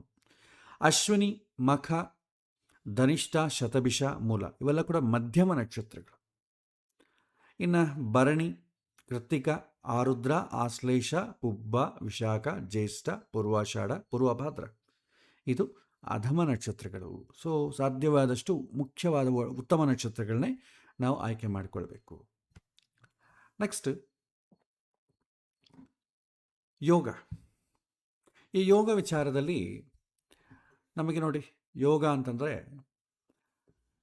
27 ಯೋಗಗಳಿರುತ್ತೆ ನಕ್ಷತ್ರದ ಪ್ರಕಾರ. ಇದು ಕೂಡ ಅಷ್ಟೇ, ಯಾಕೆ ಬಂತು ಅಂತಂಬೋದು ಮತ್ತೆ ನೋಡೋಣ, ಅದು ಟೈಮಿಗೆ ವೇಸ್ಟ್ ಮಾಡಿಕೊಳ್ಳೋದು ಬೇಡ. ಇದರಲ್ಲಿ ಒಳ್ಳೆಯದು ಯಾವುದು ಅಂತ ನಾವು ನೋಡಿದ್ರೆ, ಒಂದು ನಿಮಿಷ,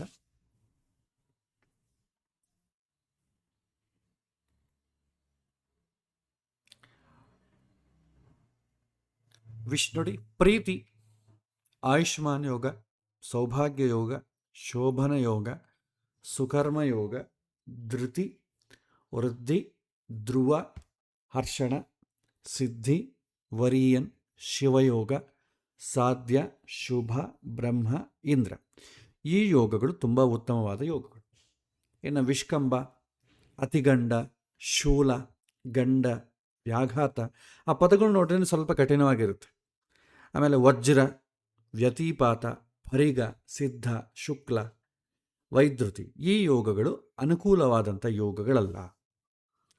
ನಂತರ ಕರ್ಣಗಳು. ನಮಗೆ 11 ಕರ್ಣ ಇದೆ. ಕರ್ಣ ಅಂದರೆ ಏನಿಲ್ಲ, ಅರ್ಧ ತಿಥಿ ಅಂತ ಅರ್ಥ. ತಿಥಿಯಲ್ಲಿ ಅರ್ಧವನ್ನು ಕರ್ಣ ಅಂತೀವಿ ನಾವು. ಇದರಲ್ಲಿ ಭವಕರ್ಣ, ಬಾಲವ, ಕೌಲವ, ತೈತುಲ, ಗರಜ, ವಣಿಜ ಇದೆಲ್ಲ ಕೂಡ ಶುಭ ಕರ್ಣಗಳು. ಭದ್ರಕರ್ಣ, ಇದನ್ನೇ ನಾವೇನಂತೀವಿ ವಿಷ್ಟಿಕರ್ಣ ಅಂತ ಕೂಡ ಕರೀತಾರೆ ಭಾಳ ಜನ. ಶಕುನಿ, ಚತುಷ್ಪಾದ, ನಾಗವ, ಕಿಂಸ್ತುಜ್ಞ ಇದ್ಯಾವುದು ಕೂಡ ಒಳ್ಳೆ ಕರ್ಣಗಳು ಅಲ್ಲ. ಸಾಧ್ಯವಾದಷ್ಟು ತಿಥಿ, ವಾರ, ನಕ್ಷತ್ರ, ಯೋಗ, ಕರ್ಣದಲ್ಲಿ ಎಲ್ಲ ಉತ್ತಮವಾಗಿರೋದನ್ನು ಆಯ್ಕೆ ಮಾಡ್ಕೋಬೇಕು. ಒಂದು ವೇಳೆ ಉತ್ತಮವಾದ ಸಿಗದೇ ಇದ್ದರೆ ಮಧ್ಯದಲ್ಲಿ ನಾವು ಮಧ್ಯಮವನ್ನು ಕೂಡ ಆಯ್ಕೆ ಮಾಡ್ಕೋಬೋದು. ತಿಥಿ, ವಾರ, ನಕ್ಷತ್ರ, ಮಧ್ಯಮವನ್ನು ಆಯ್ಕೆ ಮಾಡಿಕೊಂಡು ಯೋಗ ಕರ್ಣಗಳನ್ನು ಉತ್ತಮವಾದನ್ನು ಆಯ್ಕೆ ಮಾಡಿಕೊಡ್ಬೋದು. ಇನ್ನು ಅಸ್ಸಲಾಗ ಅದು ಕೂಡ ನಮಗೆ ಮುಹೂರ್ತ ಸಿಗೋಷ್ಟೇ ಇಲ್ಲ ಅಂತಂದರೆ ಸ್ವಲ್ಪ ನಾವು ಡೌನ್ ಆಗಬೇಕು, ಫಿಲ್ಟರ್ ಮಾಡಬೇಕು ಅಂತಂದರೆ ತಿಥಿವಾರ ನಕ್ಷತ್ರ ಅಟ್ಲೀಸ್ಟ್ ಆ ಮೂರಾದರೂ ಒಳ್ಳೇದಿರಬೇಕು. ಯೋಗ ಕರಣ ಸ್ವಲ್ಪ ಕಾಂಪ್ರಮೈಸ್ ಆಗ್ಬೋದು, ಅಟ್ಲೀಸ್ಟ್ ಆ ಮೂರು ಚೆನ್ನಾಗಿರ್ಬೇಕು. ಸೊ ಇವತ್ತು ಆ ಮೂರು ಕೂಡ ಇಲ್ಲಿ ಯಾವುದೋ ಒಂದನ್ನು ಆಯ್ಕೆ ಮಾಡ್ತಿದ್ದಾರೆ. ಐದು ಪಂಚಾಂಗದಲ್ಲಿ 5 ಲಿಂಕ್ಸಲ್ಲಿ ಯಾವುದೋ ಒಂದು ಚೆನ್ನಾಗಿದ್ರೆ ಸಾಕು. ಕೆಲವೊಂದು ಜನ ತಿಥಿ ಆಯ್ಕೆ ಮಾಡ್ಕೊಂಡ್ಬಿಡ್ತಾರೆ, ಕೆಲವೊಂದು ಜನ ನಕ್ಷತ್ರವನ್ನು, ಕೆಲವೊಂದು ಜನ ವಾರ ಚೆನ್ನಾಗಿದ್ರೆ ಸಾಕು ಅಂತಾರೆ. ಸೊ ಕೆಲವೊಂದು ಜನ 2 ಇದನ್ನು ದ್ವಂದ್ವಗಳಿದೆ. ಉತ್ತಮವಾದ ಬೇಕು ಅಂದರೆ 5ರಲ್ಲೂ ಒಳ್ಳೆಯದನ್ನೇ ಆಯ್ಕೆ ಮಾಡಿಕೊಳ್ಬೇಕು. ಸಿಗದೇ ಇದ್ದಾಗ ಬೇರೆ ಪರಿಸ್ಥಿತಿ. ಅಂದರೆ ನಮ್ಮ ಅನುಕೂಲಕ್ಕೆ ತಕ್ಕಂತೆ ಪಂಚಾಂಗವನ್ನು ಬದಲಾವಣೆ ಮಾಡಿಕೊಳ್ಳೋದಲ್ಲ, ಪಂಚಾಂಗಕ್ಕೆ ತಕ್ಕಂತೆ ನಾವು ಅನುಕೂಲವನ್ನು ಮಾಡಿಕೊಳ್ಳಬೇಕು. ಆವಾಗೆ ಪ್ರಕೃತಿ ನಮಗೆ ಸಹಕಾರ ಮಾಡ್ತದೆ. ಇಲ್ಲ ಪ್ರಕೃತಿ ಸಹಕಾರ ಮಾಡೋದಂದ್ರೆ ನಾವು ಲೆಟ್ ಅಸ್ ಫೇಸ್ ಅಂದರೆ ನೋ ಪ್ರಾಬ್ಲಮ್. ಯಾರಿಗೂ ಮುಹೂರ್ತದ ಮಹತ್ವ ಗೊತ್ತಿಲ್ಲ, ಆದ ಕಾರಣ ಪರವಾಗಿಲ್ಲ ರೀ, ಯಾವ ತಿಥಿ ಆದ್ರೇನು, ಯಾವ ನಕ್ಷತ್ರ ಆದ್ರೇನು, ಕಾರ್ಯ ಆದರೆ ಸಾಕು ಅಂತಿತ್ತು. ಆದರೆ ಬಂದ ಮೇಲೆ ಪ್ರಕೃತಿ ಯಾಕೆ ತೊಂದರೆ ಕೊಡ್ತಾ ಇದೆ, ನನಗೆ ಅನುಕೂಲ ಆಗಿಲ್ಲ ಅಂತಂಬೋ ಅರಿವು ಅವನಿಗೆ ಈ ಮುಹೂರ್ತದಿಂದ ಅಂತಂಬೋದು ಅವನಿಗೆ ಅರಿವು ಆಗೋದೇ ಇಲ್ಲ. ಆಮೇಲೆ ಬೇರೆ ಏನೋ ಯಾರನ್ನೋ ಕಾರಣ ತೋರಿಸ್ತಾನೆ, ಆ ಕಾರಣದಿಂದ ಆಯಿತು, ಈ ಕಾರಣದಿಂದ ಆಯಿತು ಅಂತ ತೋರಿಸ್ಕೋತಾ ಇರ್ತಾನೆ. ಆದರೆ ಪಂಚಾಂಗ ಶುದ್ಧಿ ಅಂತಂಬೋದು ವಿವಾಹದ ನಂತರ ಕೂಡ ಒಳ್ಳೆ ರೋಲ್ ಪ್ಲೇ ಮಾಡ್ತದೆ. ಸೊ ಇದು ಪಂಚಾಂಗ ಶುದ್ಧಿ. ನೆಕ್ಸ್ಟ್ ತಾರಾಬಲ. ತಾರಾಬಲ ಯಾಕೆ ನೋಡ್ತೇವೆ ಅಂತಂದರೆ ಸಂಕಲ್ಪ ಸಿದ್ಧಿಗೋಸ್ಕರ. ಸಂಕಲ್ಪ ಗಟ್ಟಿ ಇರಬೇಕು. ವಿವಾಹದಾಗಲಿ, ಸಪೋಸ್ ಎಕ್ಸಾಂಪಲ್ ವಿವಾಹಕ್ಕೆ ತಗೊಳ್ಳಿ. ವಿವಾಹ ಸಮಯದಲ್ಲಿ ನಮ್ಮ ಸಂಕಲ್ಪ ಗಟ್ಟಿ ಇದ್ದರೆ ಅಲ್ಲಿ 16 ಜನ ದೇವತೆಗಳ ಆವಾಹನೆ ಮಾಡಿ ಭಗವಂತನಿಗೆ ನಮಸ್ಕಾರ ಮಾಡಿ ನಾವಿಬ್ಬರು ಒಟ್ಟಾಗಿ ಇನ್ನು ಮುಂದೆ ಜೀವನವನ್ನು ಮುಂದುವರಿಸ್ತೇವೆ ಅಂತಂಬ ಸಂಕಲ್ಪ ಗಟ್ಟಿಗಿದ್ದು ಭಗವಂತನ ಮುಂದೆ ಪ್ರಾರ್ಥನೆ ಮಾಡಿಕೊಳ್ತಾರೆ. ಇಲ್ಲ ಅಂತಂದರೆ ಯಾರ ಸ್ವಾರ್ಥವನ್ನು ಅವ್ರು ನೋಡಿಕೊಳ್ತಾರೆ. ಇಲ್ಲ ಕೆಲವಿನ ಸಮಯದಲ್ಲಿ ಮದುವೆಯಲ್ಲೇ ತಲೆ ಕೆಡುವಂಥ ಸಂದರ್ಭ ಉಂಟು. ಅವ್ರು ಹೀಗಂದರು, ಇವ್ರು ಹಾಗಂದರು, ಅವ್ರು ಸರಿಯಾಗಿ ನೋಡ್ಕೊಳ್ಳಿಲ್ಲ, ನಮ್ಮನ್ನು ಸರಿಯಾಗಿ ಗಮನಿಸಲಿಲ್ಲ, ನನಗೆ ಟಿಫಿನ್ ಬಡಿಸಲಿಲ್ಲ, ಈ ಥರ ಗಲಾಟೆಗಳು ಶುರುವಾಗ್ತದೆ, ನನಗೆ ಗೌರವ ಕೊಡಲಿಲ್ಲ. ಸಂಕಲ್ಪ ಗಟ್ಟಿಗಿರಬೇಕು. ಅದಕ್ಕೋಸ್ಕರ ತಾರಾಬಲ ಚೆನ್ನಾಗಿರಬೇಕು. ತಾರಾಬಲ ಚೆನ್ನಾಗಿದ್ದರೆ ವಿವಾಹದ ಉದ್ದೇಶ ಏನಿದೆ ಆ ಉದ್ದೇಶವನ್ನು ಗಟ್ಟಿ ಮಾಡಿಕೊಳ್ತಾರೆ. ಇಲ್ಲ ಅಂತಂದರೆ ಫ್ರೀ ಆಗಿಬಿಡ್ತದೆ. ಸೊ ಇದರಲ್ಲಿ ನಾವೇನು ಮಾಡ್ತೇವೆ, ತಾರಾಬಲವನ್ನು ನೋಡುವಂಥ ಕ್ರಮ ಏನಂತಂದರೆ ಜನ್ಮ ನಕ್ಷತ್ರ ತಗೊಳ್ತೇವೆ. ಜನ್ಮ ನಕ್ಷತ್ರ ಅಂದರೆ ಹುಟ್ಟಿದಾಗ ನಕ್ಷತ್ರ. ಆಮೇಲೆ ಮದುವೆ ಆಗುವ ದಿನ ಅವತ್ತಿನ ನಕ್ಷತ್ರ, ಅದನ್ನೇ ನಾವೇನಂತೀವಿ ನಿತ್ಯ ನಕ್ಷತ್ರ ಅಂತ ಕರಿತೇವೆ. ಯಾವತ್ತಿನ ದಿನ ನೀವು ಆಯ್ಕೆ ಮಾಡ್ಕೊಂಡಿದ್ದೀರೋ ಪಂಚಾಂಗ ಶುದ್ಧಿಯೊಂದಿಗೆ ಅವತ್ತು ನಕ್ಷತ್ರ ಚೆನ್ನಾಗಿರ್ಬೇಕು. ನಕ್ಷತ್ರ ತಾರಾಬಲ ಬರಬೇಕು. ಅಂದರೆ ಇವರ ನಕ್ಷತ್ರದಿಂದ, ಜನ್ಮ ನಕ್ಷತ್ರದಿಂದ ನಿತ್ಯ ನಕ್ಷತ್ರಕ್ಕೆ ಕೌಂಟ್ ಮಾಡಬೇಕು. ಕೌಂಟ್ ಮಾಡಿರಿ ಎಷ್ಟು ನಂಬರ್ಸ್ ಬರ್ತೀವೋ ನೋಡ್ಕೊಳ್ಳಿ. 27 ಒಳಗೆ ಯಾವುದೊಂದು ನಂಬರ್ ಬರ್ತದೆ. ಅದರಲ್ಲಿ ಮಲ್ಟಿಪಲ್ಸ್ ಆಫ್ 9 ತೆಗೆದುಬಿಡಿ. ಅಂದರೆ 9ಕ್ಕಿಂತಲೂ ಜಾಸ್ತಿ ಇದ್ದರೆ 9 ಕಳೆದು ಬಿಡಿ. ಬರೋ ನಂಬರ್ 9 ಒಳಗೆ ಇರಬೇಕು. ಆ ಬರೋ ತನಕ ನೀವು 9 ಮೈನಸ್ ಮಾಡ್ಕೊಳ್ತಾ ಬರ್ರಿ. ಆ 9 ಒಳಗೆ ಯಾವುದೋ ಒಂದು ನಂಬರ್ ಬರ್ತದೆ. ಅದರಲ್ಲಿ 1 ನಾವು ಜನ್ಮತಾರ ಅಂತ ಕರಿತೇವೆ, 2 ಬಂದು ಸಂಪತ್ತಾರ, 3 ಬಂದು ವಿಪತ್ತು, 4 ಬಂದು ಕ್ಷೇಮ, 5 ಬಂದು ಪ್ರತ್ಯಕ್ತಾರ, 6 ಬಂದು ಸಾಧನ ತಾರ, 7 ಬಂದು ನೈದನ, 8 ಬಂದು ಮಿತ್ರ, 9 ಬಂದು ಪರಮ ಮಿತ್ರ. ಇದರಲ್ಲಿ ಸಂಪತ್ತು, ಕ್ಷೇಮ, ಸಾಧನ, ಮಿತ್ರ, ಪರಮ ಮಿತ್ರ ಇದು ಶುಭ. ನೋಡಿದ್ರೆ 2, 4, 6, 8 ಎಲ್ಲ ಈವೆನ್ ನಂಬರ್ಸ್, 9 ಮಾತ್ರ ಆಡ್ ನಂಬರ್. ಸೊ 9 ಸೇರಿಸಿಕೊಂಡ್ರೆ ಒಳ್ಳೆಯದು. ವಿಪತ್ತು, ಪ್ರತ್ಯಕ್ಕು, ನೈದನ ಇದು 3 ಒಳ್ಳೆಯದಲ್ಲ. ಜನ್ಮತಾರ ಕೆಲವಿನ ಕಾರ್ಯಗಳು ಮಾಡಲ್ಲ, ಅದನ್ನು ಮಧ್ಯಮ ಅಂತ ನಾವು ಕರಿತೇವೆ. ಇದರಲ್ಲಿ ಏನು ಮಾಡ್ತಾರೆ, ಭಾಳ ಜನ ಒಂದೊಂದು ಸಲ ಮಾಸ ಚೆನ್ನಾಗಿದೆ, ಪಂಚಾಂಗ ಶುದ್ಧಿ ಚೆನ್ನಾಗಿದೆ, ಮತ್ತು ಇದೊಂದಿಲ್ಲ ಅಂತ ಅಂಬೋದಕ್ಕೆ ನಾವು ಯಾಕೆ ಇದು ಮಾಡಬೇಕು ಅಂತೇಳಿ ಅದಕ್ಕೆ ಪ್ರತ್ಯೇಕವಾಗಿ ಕೆಲವಿನ ದಾನಗಳನ್ನು ಸಜೆಸ್ಟ್ ಮಾಡೋದು ಉಂಟು. ಜನ್ಮತಾರ ಬಂತಂದ್ಕೊಳ್ಳಿ, ಶಾಖಾದಾನ ಮಾಡಿ ಅಂತ ಹೇಳ್ತಾರೆ. ಅಲ್ಲಿ ವಿವಾಹಕ್ಕೆ ಹಸೆ ಮೇಲೆ ಕೊಡೋ ಮುಂಚಿತವಾಗಿ ಬ್ರಾಹ್ಮಣನಿಗೆ ಒಂದು ಹಾಗೆ ಕಾಯಿಪಲ್ಯವನ್ನು, ವೆಜಿಟೇಬಲ್ಸನ್ನು ದಾನ ಮಾಡಬೇಕು. ವಿಪತ್ತಾರ ಬಂತು ಅಂದ್ಕೊಳ್ಳಿ, ಬೆಲ್ಲ ದಾನ ಮಾಡಿ ಅಂತ ಹೇಳ್ತಾರೆ. ಪ್ರತ್ಯೇಕ ತಾರ ಬಂದರೆ ಲವಣ ದಾನ, ಉಪ್ಪು ದಾನ ಮಾಡಿ. ನೈದನ ತಾರವನ್ನು ರೆಕಮೆಂಡ್ ಮಾಡೋದಿಲ್ಲ ಭಾಳ ಜನ, ಅದಕ್ಕೂ ಕೂಡ ಒಂದು ಸೇರಿಸಿಬಿಟ್ಟಿದ್ದಾರೆ, ಬಂಗಾರವನ್ನು ದಾನ ಮಾಡಬೇಕು ಅಂತ ಹೇಳಿದ್ದಾರೆ. ಆದರೆ ನೈದನ ತಾರ ಸರ್ವತಾ ಕ್ಷೇಮ ಅಲ್ಲ, ಅದು ದಾನ ಮಾಡಿದ್ರೂ ಕೂಡ ಅಷ್ಟು ಅನುಕೂಲ ಅಲ್ಲ. ಬೇರೆ ಅನವಾಯ್ಡಬಲ್ ಸರ್ಕಮ್ಸ್ಟೆನ್ಸಲ್ಲಿ ಜನ್ಮ ವಿಪತ್ತು ಪ್ರತ್ಯಕ್ಕೂ ತಗೊಳ್ಬೋದು. ನೈದನ ಅಂತಂತೂ ಒಮ್ಮೆ ಸಾಧ್ಯವಾದಷ್ಟು ಇಗ್ನೋರ್ ಮಾಡಿದರೆ ಒಳ್ಳೆಯದು. ಸೊ ಇದು ತಾರಾಬಲ. ತಾರಾಬಲದ ಜೊತೆ ಚಂದ್ರಬಲವನ್ನು ನೋಡ್ತಾರೆ. ತಾರಾಬಲವನ್ನು ಕ್ಯಾಲ್ಕುಲೇಷನ್ ಮಾಡೋ ಪದ್ಧತಿ ಇದು. ಚಂದ್ರಬಲ ನೋಡಿದ್ರೆ ಚಂದ್ರಬಲ ಮನಸ್ಸು ಕೆಡದೇ ಇರಬೇಕು. ಯಾವುದೇ ಕಾರ್ಯ ಆದರೂ ಕೂಡ ಪರಸ್ಪರ ಅಲ್ಲಿ ಬಂದಂಥ ಒಳ್ಳೆ ಸಂತೋಷವಾಗಿ ನಡಿಬೇಕು. ಆ ಮನಸ್ಸು ಕೆಡಬಾರ್ದು ಅಂತಂದರೆ ಚಂದ್ರಬಲ ಇರಬೇಕು.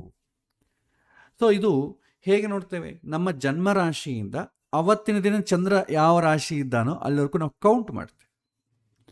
ಶುಕ್ಲ ಪಕ್ಷದಲ್ಲಿ ಜನ್ಮರಾಶಿಯಿಂದ ಅವತ್ತಿನ ದಿನ ಚಂದ್ರ ಇರೋ ರಾಶಿಗೆ 2, 9, 5 ಬಂದರೆ ಒಳ್ಳೆಯದು.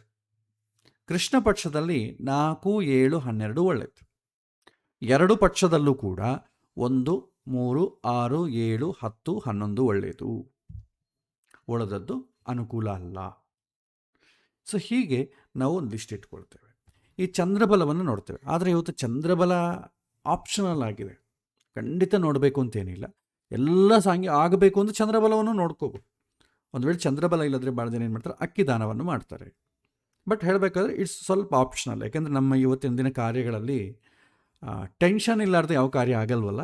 ಯಾವ ಕಾರ್ಯಕ್ಕಾದರೂ ಟೆನ್ಷನ್ ಇದ್ದೇ ಇರುತ್ತೆ, ಯಾರೋ ಒಬ್ರಿಗೆ ಇದ್ದೇ ಇರುತ್ತೆ. ಹಾಗಾಗಿ ಇದು ಆಪ್ಷನಲ್ಲ ಇಟ್ಕೊಳ್ಬೋದು. ಕನ್ಸಿಡರ್ ಮಾಡಿ ಸಿಕ್ಕಿತಂದ್ರೆ ಒಳ್ಳೆಯದೇ. ನೋಡ್ತೇವೆ ಚಂದ್ರಬಲ ಚೆನ್ನಾಗಿರೋದು ಸಿಕ್ಕಿದ್ರೆ ತುಂಬ ಒಳ್ಳೆಯದು, ಆಯ್ಕೆ ಮಾಡ್ಕೊಳ್ಬೋದು. ನೆಕ್ಸ್ಟ್ ಚಂದ್ರಬಲ ಆದಮೇಲೆ ಲಗ್ನಬಲ. ಇದು ಅತ್ಯಂತ ಮುಖ್ಯವಾದದ್ದು. ಇದಕ್ಕೆ ರೂಲ್ಸ್ ಏನಂತಂದರೆ ಆಲ್ಮೋಸ್ಟ್ ಆಲ್ ನಾವು ಜಾತಕದಲ್ಲಿ ಲಗ್ನವನ್ನು ಹೇಗೆ ನೋಡ್ತೀವೋ ಅದೇ ರೂಲ್ಸು ಫಾಲೋ ಆಗಬೇಕಿಲ್ಲಿ. ಆದರೆ ಮುಹೂರ್ತದಲ್ಲಿ ಶುಭ ಗ್ರಹಗಳ ಲಗ್ನಗಳು ತುಂಬ ಒಳ್ಳೆಯದು. ವೃಷಭ, ತುಲಾ. ವಿವಾಹಕ್ಕಂತೂ ಶುಕ್ರ ಪ್ರಧಾನ ಆದ ಕಾರಣ ವೃಷಭ ಲಗ್ನ, ತುಲಾ ಲಗ್ನ ತುಂಬ ಶ್ರೇಷ್ಠ ಅಂತ ಹೇಳ್ತಾರೆ. ಬುಧ ಕೂಡ ಶುಭ ಗ್ರಹವೇ ಆದ ಕಾರಣ ಮಿಥುನ, ಕನ್ಯಾ ಲಗ್ನ ಕೂಡ ಒಳ್ಳೆಯದು. ಮತ್ತೊಂದು ಶುಭ ಗ್ರಹ ಗುರು, ಧನುಸ್ಸು, ಮೀನ ಈ 2 ಲಗ್ನಗಳು ಕೂಡ ತುಂಬ ಒಳ್ಳೆಯದು. ವಿವಾಹದಲ್ಲಿ ಯಾವುದೇ ಶುಭ ಕಾರ್ಯಕ್ಕೆ ಈ ಲಗ್ನಗಳು ಚೆನ್ನಾಗಿಟ್ಟುಕೊಳ್ಬೋದು. ಕರ್ಕ, ಮಕರ, ಕುಂಭ ಈ ಲಗ್ನಗಳು ಮೀಡಿಯಮ್ ಅಂತ ಹೇಳ್ತೇವೆ. ಶನಿ ಲಗ್ನಗಳು ಮಧ್ಯಮ. ವಿವಾಹಕ್ಕೆ ಶನಿ ಲಗ್ನಗಳು ಒಳ್ಳೆಯದು. ಯಾಕೆಂದರೆ ಕರ್ಮಕಾರಕ ಆದ ಕಾರಣ ವಿವಾಹದಿಂದ ನಮ್ಮ ಜೀವನವನ್ನು ವೃದ್ಧಿ ಮಾಡೋನು ಯಾರು ಅಂತಂದರೆ ಶನಿ. ಶುಭಗ್ರಹಗಳು ಜ್ಞಾನದಿಂದ ವೃದ್ಧಿ ಮಾಡಿದ್ರೆ ಶನಿ ಕರ್ಮದಿಂದ ವೃದ್ಧಿ ಮಾಡ್ತಾನೆ. ಸೊ ಅದು ಪಾಸಿಟಿವ್ ಪ್ಲಾನೆಟ್. ಹಾಗಾಗಿ ವಿವಾಹಕ್ಕೆ ಮಾತ್ರ ಕರ್ಕ, ಮಕರ, ಕುಂಭ ಲಗ್ನಗಳು ಒಳ್ಳೆಯದು. ಸಿಂಹ ಲಗ್ನ, ಮೇಷ, ವೃಶ್ಚಿಕ ಈ 3 ಕೂಡ ವಿವಾಹಕ್ಕೆ ಅಷ್ಟು ಕ್ಷೇಮ ಅಲ್ಲ. ಯಾಕೆಂತಂದರೆ ಕುಜ ಮತ್ತು ಸೂರ್ಯ ವಿವಾಹದಲ್ಲಿ ಡಾಮಿನೇಷನ್ ಬೆಳೆಸುವಂಥ ಲಗ್ನಗಳು. ಹಾಗಾಗಿ ಸಾಧ್ಯವಾದಷ್ಟು ಮೇಷ, ವೃಶ್ಚಿಕ, ಸಿಂಹ ಅವಾಯ್ಡ್ ಮಾಡೋದು ಒಳ್ಳೆಯದು. ಉತ್ತಮವಾದ ಲಗ್ನಗಳು ಸಿಕ್ಕಿದರೆ ಅದನ್ನು ಆಯ್ಕೆ ಮಾಡ್ಕೊಳ್ಳಿ. ವೃಷಭ ಮತ್ತು ನೋಡುವಂಥ ರೂಲ್ಸ್ ಸೇಮ್. ಲಗ್ನದಲ್ಲಿ ಶುಭ ನಾವು ಹೆಂಗೆ ನೋಡ್ತೇವೆ ಜಾತಕದಲ್ಲಿ, ಲಗ್ನಾಧಿಪತಿ ಬಲ, ಕಾರಕ ಬಲ, ಸ್ಥಾನ ಬಲ ಅಂತ ನೋಡ್ತೀವಲ್ಲ, ಸೇಮ್ ಅದನ್ನು ಹೀಗೇ ನೋಡ್ತೇವೆ. ಈಗ ಮದುವೆ ವಿಚಾರಕ್ಕೆ ತಗೊಳ್ಳಿ. ಲಗ್ನ ಸ್ಥಾನ ಬಲ, ಯಾವ ಲಗ್ನವನ್ನು ನೀವು ಆಯ್ಕೆ ಮಾಡಿಕೊಳ್ತೀರೋ ಆ ಲಗ್ನ ಪಾಪಗ್ರಹಗಳಿರಬಾರ್ದು, ಕ್ಲೀನಾಗಿರಬೇಕು. ಸೇಮ್ ನೀವು ಅಲ್ಲಿ ಜಾತಕದಲ್ಲಿ ಲಗ್ನವನ್ನು ಹೇಗೆ ನೋಡ್ತೀರೋ ಅದೇ ಥರ ನೋಡ್ತೀರಿ. ಜಾತಕದಲ್ಲಿ ಲಗ್ನದಲ್ಲಿ ಪಾಪಗ್ರಹ ಇದ್ದರೆ ನೀವು ಹೇಗೆ ಪ್ರೆಡಿಕ್ಟ್ ಮಾಡ್ತೀರಿ? ಇಲ್ಲಿ ನಮಗೆ ಆಪ್ಷನ್ ಇದೆ. ಜಾತಕದಲ್ಲಿ ಆಪ್ಷನ್ ಇಲ್ಲ, ಹುಟ್ಟೋದು ನಮ್ಮ ಕೈಯಲ್ಲಿ ಇಲ್ಲ, ಬಟ್ ಮುಹೂರ್ತ ನಮ್ಮ ಕೈಯಲ್ಲೇ ಇರುತ್ತೆ. ಹಾಗಾಗಿ ಒಳ್ಳೆ ಲಗ್ನ, ಆ ಲಗ್ನಾಧಿಪತಿ ಚೆನ್ನಾಗಿರೋಂಗೆ, ಪಾಪಗ್ರಹಗಳು ಇಲ್ಲದೇ ಇರೋಂಗೆ ನೀವು ಮುಹೂರ್ತವನ್ನು ಆಯ್ಕೆ ಮಾಡ್ಕೊಳ್ಬೋದು, ನಿಮ್ಮ ಕೈಯಲ್ಲೇ ಇರ್ತದೆ. ಮತ್ತು ರೂಲ್ಸ್ ಸೇಮ್ ಅಷ್ಟೇ. ಲಗ್ನದಲ್ಲಿ ಪಾಪಗ್ರಹಗಳಿರಬಾರ್ದು, ಲಗ್ನವನ್ನು ಪಾಪಗ್ರಹಗಳು ನೋಡಬಾರ್ದು. ಲಗ್ನಾಧಿಪತಿ ನೀಚ ಆಗಬಾರ್ದು, ಅಸ್ತಂಗತ ಆಗಬಾರ್ದು, ಪಾಪಗ್ರಹಗಳ ಜೊತೆ ಇರಬಾರದು, ಪಾಪಸ್ಥಾನಗಳಲ್ಲಿರಬಾರದು. ಇದು ಕಂಡೀಷನ್ಸ್. ಕಾರಕ ಅಂತ ಅಂದ್ಕೊಳ್ಳಿ. ಇಲ್ಲಿ ಲಗ್ನಕಾರಕ ಅಂದರೆ ಏನು? ವಿವಾಹಕ್ಕಾದರೆ ಶುಕ್ರ ತಗೊಳ್ಳಿ, ಉಪನಯನಕ್ಕಾದರೆ ಗುರುವಿನ ತಗೊಳ್ಳಿ, ಹಾಗೆ. ಬಟ್ ಕಾರಕ ಬೇಡ. ಇಲ್ಲಿ ಸ್ಥಾನ ಅಧಿಪತಿ 2 ತೊಗೊಂಡ್ರೆ ಸಾಕಿದೆ. ಯಾಕೆಂದರೆ ಹೇಗಿದ್ರು ಶುಕ್ರ ನೋಡ್ತೀವಿ ನಾವು ವಿವಾಹಕ್ಕೆ. ಬಟ್ ಕನಿಷ್ಠ ಪಕ್ಷ ಮುಹೂರ್ತದಲ್ಲಿ ಸ್ಥಾನ ಬಲ, ಆಧಿಪತ್ಯ ಬಲ ಚೆನ್ನಾಗಿರಬೇಕು, ಸಾಧ್ಯವಾದಷ್ಟು ಚೆನ್ನಾಗಿರಬೇಕು. ಉತ್ತಮವಾದ ಸಿಕ್ಕಿದ್ರೆ ಒಳ್ಳೆಯದು, ಸಿಗಲಿಲ್ಲ ಅಂತಂದರೆ 2 ಸ್ವಲ್ಪ ಕಾಂಪ್ರಮೈಸ್ ಆಗ್ಬೋದು. ಈಗ ಲಗ್ನಾಧಿಪತಿ ಅಟ್ಲೀಸ್ಟ್ ಹೇಗಿರಬೇಕು, ಲಗ್ನದಲ್ಲಿ ಪಾಪಗ್ರಹಗಳಿರದೆ ಲಗ್ನಾಧಿಪತಿ ಒಳ್ಳೆ ಕ್ಷೇತ್ರದಲ್ಲಿರಬೇಕು. ಕೆಲವಿನ ಸಮಯದಲ್ಲಿ ಪಾಪಗ್ರಹಗಳ ಜೊತೆ ಇದ್ರೂ ಏನು ಮಾಡಲಿಕ್ಕಾಗಲ್ಲ, ಅಟ್ಲೀಸ್ಟ್ ಕೇಂದ್ರ ಕೋಣಸ್ಥಾನದಲ್ಲಾದರೂ ಇರಬೇಕು. 6, 8, 12 ಮನೆ ಹೋಯ್ತು ಅಂದ್ಕೊಳ್ಳಿ, ಅದಷ್ಟು ಒಳ್ಳೆ ಲಗ್ನ ಅಲ್ಲ. ಇದು ಲಗ್ನ ಬಲ. ನೆಕ್ಸ್ಟ್, ಸೊ ಇಲ್ಲಿ ರೂಲ್ಸ್ ಕೂಡ ಕೊಟ್ಟಿದ್ದೀನಿ ನೋಡಿ. ರೂಲ್ಸ್ ಏನಂತಂದರೆ, ಲಗ್ನಾಧಿಪತಿ ಯಾವಾಗೂ ಕೂಡ ನೋಡಿ, ಲಗ್ನದಲ್ಲಿ ಏನಾದರೂ ಶುಭಗ್ರಹಗಳಿದ್ದರೆ ಒಳ್ಳೆಯದು, ಅಥವಾ ಲಗ್ನದಲ್ಲಿ ಯಾವುದು ಗ್ರಹ ಇಲ್ಲದ್ರೆ ಅದು ಕೂಡ ಒಳ್ಳೆಯದೇ. ಎಂಟಿ ಆರ್ ಬೆನಿಫಿಕ್ಸ್ ಇನ್ ಲಗ್ನ. ಆಮೇಲೆ ಶುಭಗ್ರಹಗಳು ಲಗ್ನದ ಮೇಲೆ ದೃಷ್ಟಿ ಇರಬೇಕು, ಅದು ಒಳ್ಳೆಯದೇ. ಲಗ್ನಾಧಿಪತಿ ಉಚ್ಚ ಆಗಲಿ, ಸ್ವಕ್ಷೇತ್ರ ಆಗಲಿ, ಮಿತ್ರಕ್ಷೇತ್ರದಲ್ಲಾದರೆ ಒಳ್ಳೆಯದು. ಲಗ್ನಾಧಿಪತಿ ಕೇಂದ್ರ ಕೋಣಸ್ಥಾನದಲ್ಲಿರಬೇಕು, ಶುಭಗ್ರಹಗಳ ಜೊತೆ ಇರಬೇಕು, ಶುಭಗ್ರಹಗಳ ನೋಡಬೇಕು. ಇದು ಕಂಡೀಷನ್ಸ್. ಆಮೇಲೆ ಏನು ಇರಬಾರದು, ಎಂಥ ಲಗ್ನವನ್ನು ಆಯ್ಕೆ ಮಾಡಿಕೊಳ್ಳಬಾರದು ಅಂತಂಬುದನ್ನು ಕೂಡ ಇಲ್ಲಿ ಹೇಳ್ತಾರೆ. ಲಗ್ನಾಧಿಪತಿ ಪಾಪಗ್ರಹಗಳು ಲಗ್ನದಲ್ಲಿ ಇರಬಾರದು, ಅಂಥ ಲಗ್ನವನ್ನು ಆಯ್ಕೆ ಮಾಡ್ಕೋಬಾರ್ದು. ಪಾಪಗ್ರಹಗಳು ಯಾವುದಿದೆ? ರಾಹು, ಕೇತು, ಕುಜ, ಸೂರ್ಯ ಮಧ್ಯಮ, ಕ್ರೂರ ಗ್ರಹ ಅಂತೇವೆ, ಆದರೂ ಒಳ್ಳೆಯದು, ವಿವಾಹಕ್ಕೆ ಒಳ್ಳೆಯದಲ್ಲ, ಬೇರೆದಕ್ಕೆ ಓಕೆ. ಸೊ ಇಂಥರ ಪಾಪಗ್ರಹಗಳು ಲಗ್ನದಲ್ಲಿ ಇರಬಾರ್ದು. ಪಾಪಗ್ರಹಗಳು ಲಗ್ನದನ್ನ ನೋಡಬಾರದು. ಕನಿಷ್ಠ ಪಕ್ಷ ಕುಜ, ರಾಹು, ಶನಿ ಇದು ಲಗ್ನವನ್ನು ನೋಡಬಾರ್ದು. ಲಗ್ನಾಧಿಪತಿ ನೀಚ ಆಗಬಾರ್ದು, ಅಸ್ತಂಗತಿ ಆಗಬಾರ್ದು. ನೀವು ಯಾವ ಲಗ್ನವನ್ನು ಆಯ್ಕೆ ಮಾಡಿಕೊಳ್ತೀರೋ ಆ ಲಗ್ನಾಧಿಪತಿ ನೀಚ ಆಗಬಾರ್ದು, ಅಸ್ತಂಗತ ಆಗಬಾರ್ದು. ಮತ್ತು ಆ ಲಗ್ನಾಧಿಪತಿ 6, 8, 12 ಮನೆಯಲ್ಲಿ ಇರಬಾರದು. ಆಮೇಲೆ ಲಗ್ನಾಧಿಪತಿ ಪಾಪಗ್ರಹಗಳ ಜೊತೆ ಇರಬಾರ್ದು, ಲಗ್ನಾಧಿಪತಿ ಪಾಪಗ್ರಹಗಳು ನೋಡಬಾರ್ದು. ಲಾಸ್ಟ್ 2 ಪಾಯಿಂಟ್ ಬೇಕಾದ್ರೆ ನೀವು ಕಾಂಪ್ರಮೈಸ್ ಆಗ್ಬೋದು. ಮೊದಲು 4 ಪಾಯಿಂಟ್ಸ್ ಅಂತೂ ಖಂಡಿತ ಇರಬೇಕು. ಲಗ್ನದಲ್ಲಿ ಪಾಪಗ್ರಹ ಇರಬಾರ್ದು, ಲಗ್ನವನ್ನು ಪಾಪಗ್ರಹಗಳು ನೋಡಬಾರ್ದು, ಲಗ್ನಾಧಿಪತಿ ನೀಚ ಆಗಬಾರ್ದು, ಅಸ್ತ ಆಗಬಾರ್ದು, ಲಗ್ನಾಧಿಪತಿ 6, 8, 12 ಇರಬಾರದು. ಉಳಿದದ್ದು ಪರವಾಗಿಲ್ಲ. ಲಗ್ನಾಧಿಪತಿ ಬಲವಾಗಿದ್ದರೆ ಪಾಪಗ್ರಹಗಳಿದ್ರೂ ಕೂಡ ಏನು ಪರವಾಗಿಲ್ಲ, ಕನ್ಸಿಡರ್ ಮಾಡ್ಬೋದು. ಬಟ್ ಅದು ಕೂಡ ಇತ್ತು, ಒಳ್ಳೆಯ ಮುಹೂರ್ತ ಸಿಕ್ತು ಅಂದರೆ ಉತ್ತಮ. ಇದು ಲಗ್ನಬಲ. ನೆಕ್ಸ್ಟ್, ಏಕವಿಂಶತಿ ದೋಷ. ಇದು ವಿವಾಹಕ್ಕೆ ಮಾತ್ರ ನೋಡ್ತೇವೆ. ಇದರಲ್ಲಿ 21 ದೋಷಗಳಿದೆ. 21 ದೋಷಗಳು ಇವತ್ತು ಯಾರು ಅಷ್ಟು ಕನ್ಸಿಡರ್ ಮಾಡಲ್ಲ. ಅದರಲ್ಲಿ ಕೆಲವೆಂದು ಮಾತ್ರ ಕನ್ಸಿಡರ್ ಮಾಡ್ತೇವೆ, ತುಂಬ ಮುಖ್ಯವಾದದ್ದು.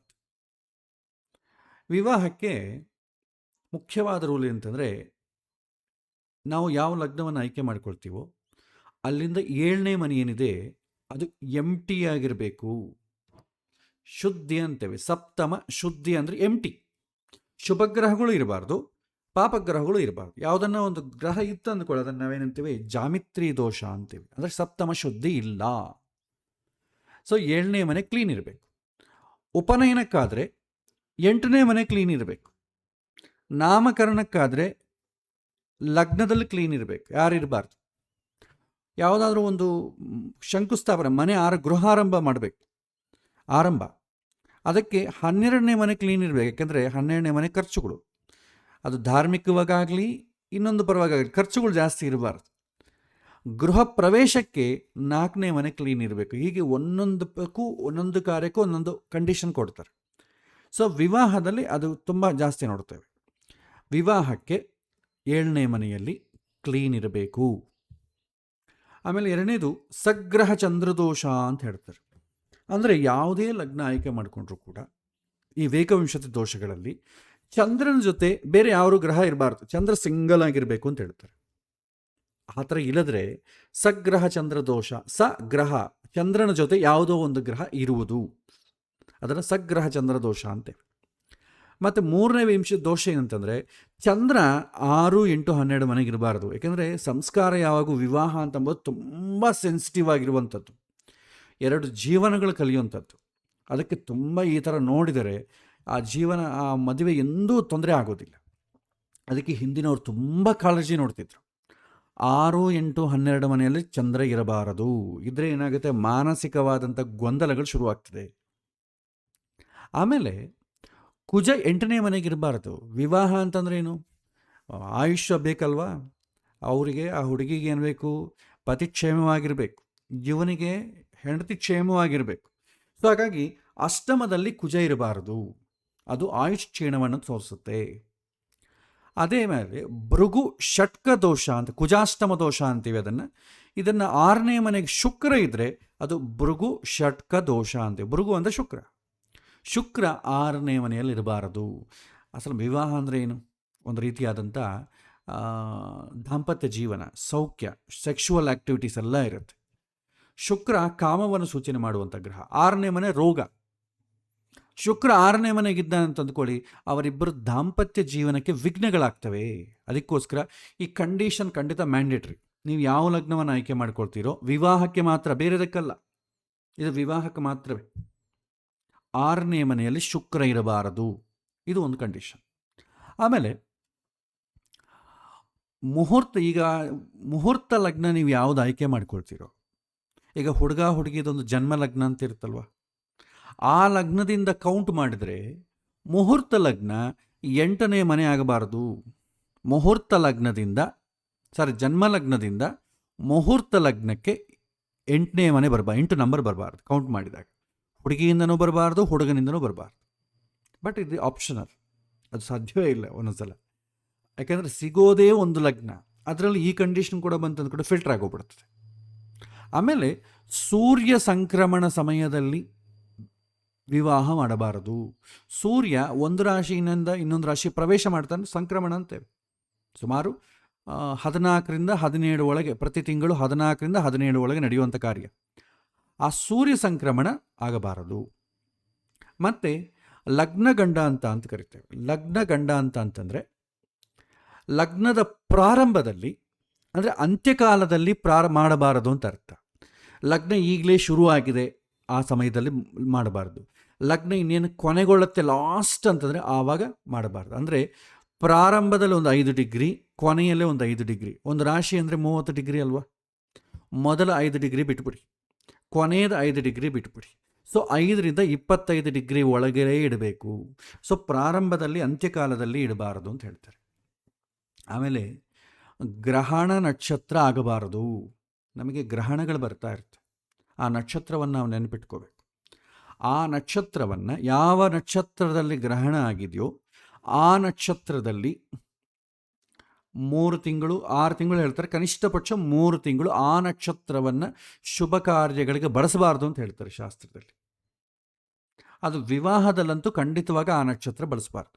ಆದರೆ ಯಾರಿಗೆ ನೆನಪಿರುತ್ತೆ ಗ್ರಹಣ ನಕ್ಷತ್ರ? ಗ್ರಹಣ ಆಗೋಯ್ತು, ದಾನಗಳು ಕೊಟ್ವಿ ಅಂತಂದರೆ ಅಲ್ಲಿಗೆ ಮುಗಿದೋಯ್ತು. ಮತ್ತೆ ಆ ನಕ್ಷತ್ರವನ್ನಾಗಲಿ ಆ ದಿನವನ್ನು ಯಾರೂ ನೆನಪಿಸ್ಕೊಳ್ಳಲ್ಲ. ಆದರೆ ಮುಹೂರ್ತ ಇಡೋರು ಆ ನಕ್ಷತ್ರವನ್ನು ನೆನಪಿಟ್ಟುಕೊಳ್ಬೇಕು. ಗ್ರಹಣ ನಕ್ಷತ್ರ ಆಗಬಾರದು. ಸೊ ಇದು ಒಂದು ಇಂಪಾರ್ಟೆಂಟ್ ರೂಲ್. ಆಮೇಲೆ ಇನ್ನು ಮಿಸ್ಲೇನಿಯಸ್ ನೋಡಿದ್ರೆ, ಯಾವಾಗೂ ಕೂಡ ಸೂರ್ಯೋದಯ, ನಮಗೆ ವಾರ ಯಾವಾಗ ಬರ್ತದೆ? ಸೂರ್ಯೋದಯದ ನಂತರ ವಾರ ಬದಲಾಗೋದು. ಇಂಗ್ಲೀಷ್ ಕ್ಯಾಲೆಂಡರ್ ಪ್ರಕಾರ ರಾತ್ರಿ 12 ನಂತರ ನಾವು ಎಷ್ಟೋ ಕಾರ್ಯಗಳಿಗೆ, ಗೃಹ ಪ್ರವೇಶ ನೋಡಿ ಬೆಳಗ್ಗೆ 4:15 ಎದ್ದು ಮಾಡಿಬಿಡ್ತಾರೆ, 5 ಗಂಟೆಗೆ ಮಾಡಿರ್ತಾರೆ. ಆದರೆ ಬುಧವಾರ ಲಗ್ನ ಇಟ್ಕೊಂಡಿರ್ತಾರೆ, ಬುಧವಾರ ನಾವು ಕಾರ್ಯಕ್ರಮ ಮಾಡ್ತೀವಿ ಅಂತೇಳಿ. ಬುಧವಾರ ಕಾರ್ಯಕ್ರಮ ಇಟ್ಕೊಂಡು ಬೆಳಗ್ಗೆ 4 ಗಂಟೆಗೆ ಏನಾಗ್ತದೆ? ಮಂಗಳವಾರ ಆಗ್ತದೆ. ಸೊ ಹಾಗಾಗಿ ಮಿಸ್ಲೇನಿಯಸ್ ಇದೆ. ನಾವು ವಾರ ಆಯ್ಕೆ ಮಾಡಿಕೊಳ್ಳೋದು ಯಾವಾಗೂ ಕೂಡ ಬೆಳಗ್ಗೆ ಸೂರ್ಯೋದಯದ ನಂತರ ಬದಲಾಗುವಂಥದ್ದು. ಸಂಡೇ ಇಟ್ಕೋತಾರೆ, ಸಂಡೇ 4:15 ಮುಹೂರ್ತ. ಯಾವ ಸಂಡೇ? ವೇದಿಕ್ ಸಂಡೇನೋ ಇಂಗ್ಲೀಷ್ ಸಂಡೇನೋ? ಇಂಗ್ಲೀಷ್ ಸಂಡೇ ನಾವು ಇಟ್ಕೋತೀವಿ. ವೇದಿಕ್ ಪ್ರಕಾರ ಏನಾಗ್ತದೆ? ಶನಿವಾರ ಆಗ್ತದೆ ಅವತ್ತು. ಸೊ ಇದು ಸೂಕ್ಷ್ಮಗಳನ್ನು ಗಮನಿಸಬೇಕು. ಮತ್ತು 12:30 ನಂತರ ಯಾವುದೇ ಮುಹೂರ್ತ ಆಗಲಿ ಅಷ್ಟು ಕ್ಷೇಮ ಅಲ್ಲ. ಕೆಲವಿಂದು ಮಾತ್ರ ಹೇಳ್ತಾರೆ, ಬಟ್ ಇದು ಶ್ರೀಮಂತಾದಿ ಕಾರ್ಯಕ್ರಮಗಳು ಕೂಡ ಬೆಳಗ್ಗೆ ಹೇಳ್ತಾರೆ. ಮಧ್ಯಾಹ್ನ ಮೇಲೆ ಯಾರು, ಸಾಯಂಕಾಲ ಯಾರೂ ಮಾಡಲ್ಲ. ಅದು ಹೆಣ್ಣು ಮಕ್ಕಳು ಪಾಪ ಅವ್ರು ಬರಬೇಕು, ಎಲ್ಲ ಕಾರ್ಯ ಮುಗಿಸ್ಕೊಂಡು ಬರಬೇಕು, ಅವರು ಹಾಡುಗಳು ಹೇಳಲಿಕ್ಕೆ ಕೇಳ್ತಾರೆ ಆಗಲಿ, ಏನಾದರೂ ಶಾಸ್ತ್ರೋಕ್ತವಾದಂಥ ಕಾರ್ಯಗಳೇನಾದರೂ ಇದ್ದರೆ ಬೆಳಗ್ಗೆನೇ ಮಾಡ್ತಾರೆ. ಸೊ 12:30 ನಂತರ ಮಾಡುವುದಿಲ್ಲ. ಕಾಂಟ್ರವರ್ಸಿ ನಕ್ಷತ್ರಗಳನ್ನ ಬಿಟ್ಬಿಡಿ. ಕೆಲವಿನ ಜನ ಶಾಸ್ತ್ರ ಒಳ್ಳೆಯದು ಅಂತ ಹೇಳುತ್ತೆ, ಲೋಕ ಏನಂತೆ ಕೆಟ್ಟದ್ದು ಅಂತ ಹೇಳ್ತದೆ. ಈ ಥರ ದ್ವಂದ್ವಗಳಿರುವಂಥದ್ದು ಏನಾದರೂ ಪ್ಯಾರಾಮೀಟರ್ಸ್ ಇದ್ದರೆ ಅದನ್ನು ಬಿಟ್ಬಿಡಿ. ಮಾಸ ಅಷ್ಟೆ. ಕೆಲವೊಂದು ಜನ ಮಾಡ್ಬೋದು ಅಂತ ಹೇಳ್ತಾರೆ, ಕೆಲವೊಂದು ಜನ ಮಾಡಬಾರ್ದು ಅಂತ ಹೇಳ್ತಾರೆ. ಗೊಂದಲ ಯಾಕೆ? ಒಳ್ಳೇದಿದಲ್ಲ, ಅದನ್ನು ಆಯ್ಕೆ ಮಾಡ್ಕೊಳ್ಳಿ.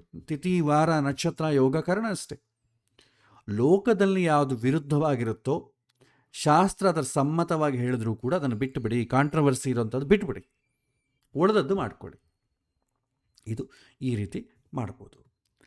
ನೆಕ್ಸ್ಟ್, ಒಂದು ಸಲ ಮುಹೂರ್ತ ಆಲ್ರೆಡಿ ಫಿಕ್ಸ್ ಆಗೋಯ್ತು ಅಂತ ಅಂದ್ಕೊಳ್ಳಿ.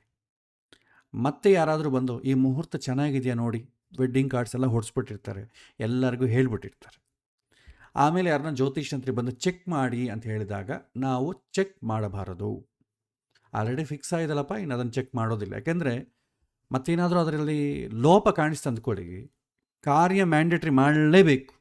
ಅವರೇನಾದ್ರೂ ಚೇಂಜ್ ಮಾಡ್ಕೊಳ್ಳೋಂಗಿದ್ರೆ ಪರವಾಗಿಲ್ಲ, ಆದರೆ ಅವ್ರು ಚೇಂಜ್ ಮಾಡ್ಕೊಳ್ಳಿಕ್ಕೆ ಅವಕಾಶವೇ ಇಲ್ಲ ಅಂತಂದಾಗ, ಕಾರ್ಯ ಮಾಡಬೇಕು ಅಂತಂದಾಗ ತೊಂದರೆ ಆಗ್ತದೆ, ಗೊಂದಲ ಆಗ್ತದೆ.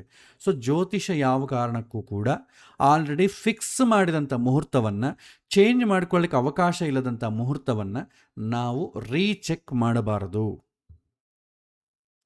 ಈಗ ನಾವು ನೋಡ್ತಾ ಇರೋದು ಏನು, ಈ ತಿಥಿ, ವಾರ, ನಕ್ಷತ್ರ ಇದೆಲ್ಲ ಏನು ನೋಡ್ತೀವಿ, this is minimum priority, maximum priority ಅಲ್ಲ ರೀ. ಮ್ಯಾಕ್ಸಿಮಮ್ ಪ್ರಯಾರಿಟಿ ಆದರೆ 2-3 ಬಿಟ್ಬಿಡ್ಬೋದು, ಮಿನಿಮಮ್ಮೇ ಇರಬೇಕದು. ಮ್ಯಾಕ್ಸಿಮಮ್ ಇನ್ನೂ ಭಾಳ ಇದೆ. ನಿರ್ಣಯಿಸಿಂದು ತೊಗೊಂಡ್ರೆ ನಿಮಗೆ ಭಾಳ ಕಂಡೀಷನ್ಸ್ ಬರುತ್ತೆ. ಆ ಥರ ನೋಡಿದ್ರೆ ಇವತ್ತು ನಮಗೆ ವರ್ಷದಲ್ಲಿ ಒಂದು ಮುಹೂರ್ತ ಕೂಡ ಸಿಗಲ್ಲ. ಅಷ್ಟು ಕಂಡೀಷನ್ಸ್ ಅಪ್ಲೈ ಮಾಡಿದರೆ ಒಂದು ಮುಹೂರ್ತ ಸಿಕ್ಕಲ್ಲ ಈ ಕಲಿಯುಗದಲ್ಲಿ. ಹಾಗಾಗಿ ಆಲ್ರೆಡಿ ಮಿನಿಮಮ್ ಕಂಡೀಷನ್ಸೇ ಇರೋದು. ಅಟ್ಲೀಸ್ಟ್ ಅದಾದರೂ ಫಾಲೋ ಇದಾಗಬೇಕು. ಸೊ ಯಾವಾಗ ಇಬ್ಬರು ವಿವಾಹ ವಿಚಾರ ತಗೊಂಡ್ರೆ, ಹುಡುಗ ಹುಡುಗಿ ಜಾತಕದಲ್ಲಿ ಸಪ್ತಮ ದ್ವಿತೀಯ ಶುಭಕರವಾಗಿ ಬಲವಾಗಿತ್ತು ಅಂದ್ಕೊಳ್ಳಿ, ಅಂಥವರಿಗೆ ಮುಹೂರ್ತ ತುಂಬ ಸುಲಭವಾಗಿ ಸಿಕ್ಬಿಡ್ತದೆ. ಯಾಕಂದರೆ ಮುಹೂರ್ತ ಅಂತಂಬೋದು ಅವರ ಗಂಡು ಹೆಣ್ಣು ಮಾಡಿಕೊಂಡಂಥ ಪುಣ್ಯದ ಮೇಲೆ ಆಧಾರ ಪಡ್ತದೆ. ಎಲ್ಲರಿಗೂ ಮುಹೂರ್ತಗಳು ಸಿಗಲ್ಲ. ಎಷ್ಟೋನ ಚೆಕ್ ಮಾಡಿ ಮುಹೂರ್ತವೇ ಬರಲ್ಲ. ಯಾಕೆ ಬರಬೇಕಂದ್ರೆ ಏನು ಮಾಡಬೇಕು? ಅವರಿಗೆ ಪುಣ್ಯ ಇರಬೇಕು. ಸಪ್ತಮ ಸ್ಥಾನ, ದ್ವಿತೀಯ ಸ್ಥಾನ ಯಾರಿಗೆ ಚೆನ್ನಾಗಿದೆಯೋ ಜಾತಕದಲ್ಲಿ ಅವರಿಗೆ ಒಳ್ಳೆ ಮುಹೂರ್ತ ಸಿಗ್ತದೆ. ಜಾಸ್ತಿ ನೋಡೋದು ಕೂಡ ಬೇಡ, ಸುಮ್ಮನೆ ಈ ಡೇಟಲ್ಲಿ ಮಾಡ್ಕೊಪ್ಪ ಅಂತ ಹೇಳಿರ್ತಾರೆ, ಬಟ್ ಎಲ್ಲ ಕಂಡೀಷನ್ಸ್ ಅಪ್ಲೈ ಆಗಿರುತ್ತೆ. ಅದೇ ಸಪ್ತಮ ದ್ವಿತೀಯ ಚೆನ್ನಾಗಿಲ್ಲ ಅಂತಂದರೆ ನೀವು ಎಲ್ಲಿ ಹೋದ್ರೂ ಒಳ್ಳೆಯ ಮುಹೂರ್ತ ಸಿಗಲ್ಲ. ಅಥವಾ ನಿಮ್ಮನ್ನು ಆ ಕಡೆ ಗೈಡ್ ಮಾಡೋಂಥವ್ರೆ ನಿಮಗೆ ಜ್ಯೋತಿಷ್ಯರಾಗಿ ಸಿಗ್ತಾರೆ. ಇಲ್ಲ ಒಳ್ಳೆ ಅಸ್ಟ್ರಾಲಜರ್ ಸಿಕ್ಕಿದೆ ಅಂತ ಅಂದ್ಕೊಳ್ಳಿ, ಅವನು ಕೊಟ್ಟ ಮುಹೂರ್ತದಲ್ಲಿ ನೀವು ಇಷ್ಟಪಡಲ್ಲ, ನೀವು ಮಾಡೋದಿಲ್ಲ. ಯಾಕಂದರೆ ಕರ್ಮ ಸಿದ್ಧಾಂತ ಆ ಥರ ಇರ್ತದೆ. ಸೊ ತುಂಬ ದೈವಬಲ, ಭಗವಂತನ ಮೇಲೆ ಅಮಿತವಾದಂಥ ಭಕ್ತಿ ಯಾರಿಗಿರುತ್ತೆ ಅವರಿಗೆ ಮಾತ್ರ ಜಾತಕದಲ್ಲಿ ಏನಾದರೂ ಸ್ವಲ್ಪ ವ್ಯತ್ಯಾಸ ಇದ್ದರೂ ಕೂಡ ಮುಹೂರ್ತ ಒಳ್ಳೆಯ ಸಿಗಲಿಕ್ಕೆ ಅವಕಾಶ ಉಂಟು. ಯಾಕೆಂದರೆ ಕರ್ಮ ಸ್ವಾತಂತ್ರ್ಯ. ಸೊ ಹಾಗಾಗಿ ಎಲ್ಲರಿಗೂ ಒಳ್ಳೆಯ ಮುಹೂರ್ತ ಸಿಗತ್ತೆ ಅಂತ ನೀವು ಅಂದ್ಕೋಬೇಡಿ. ಅವ್ರು ಯಾಕ್ರಿ ಒಳ್ಳೆಯ ಮುಹೂರ್ತದಲ್ಲಿ ಇಟ್ಕೊಂಡಿಲ್ಲ, ಅವರೆಲ್ಲ ಜ್ಯೋತಿಷ್ಯ ನೋಡೋರೇ ಅಲ್ವಾ, ಅವ್ರು ಯಾಕೆ ಇಂಥ ಮುಹೂರ್ತದಲ್ಲಿ ಇಟ್ಟಿದ್ದಾರೆ ಅಂತ ಭಾಳ ಕಡೆ ಪ್ರಶ್ನೆಗಳು ಬರುತ್ತೆ. ಜಾತಕದಲ್ಲಿ ಸಪ್ತಮ ದ್ವಿತೀಯ ಚೆನ್ನಾಗಿಲ್ಲದಿದ್ದರೆ ನಿಮಗೆ ಏನು ಮಾಡಿದ್ರೂ ಒಳ್ಳೆಯ ಮುಹೂರ್ತ ಸಿಗಲ್ಲ.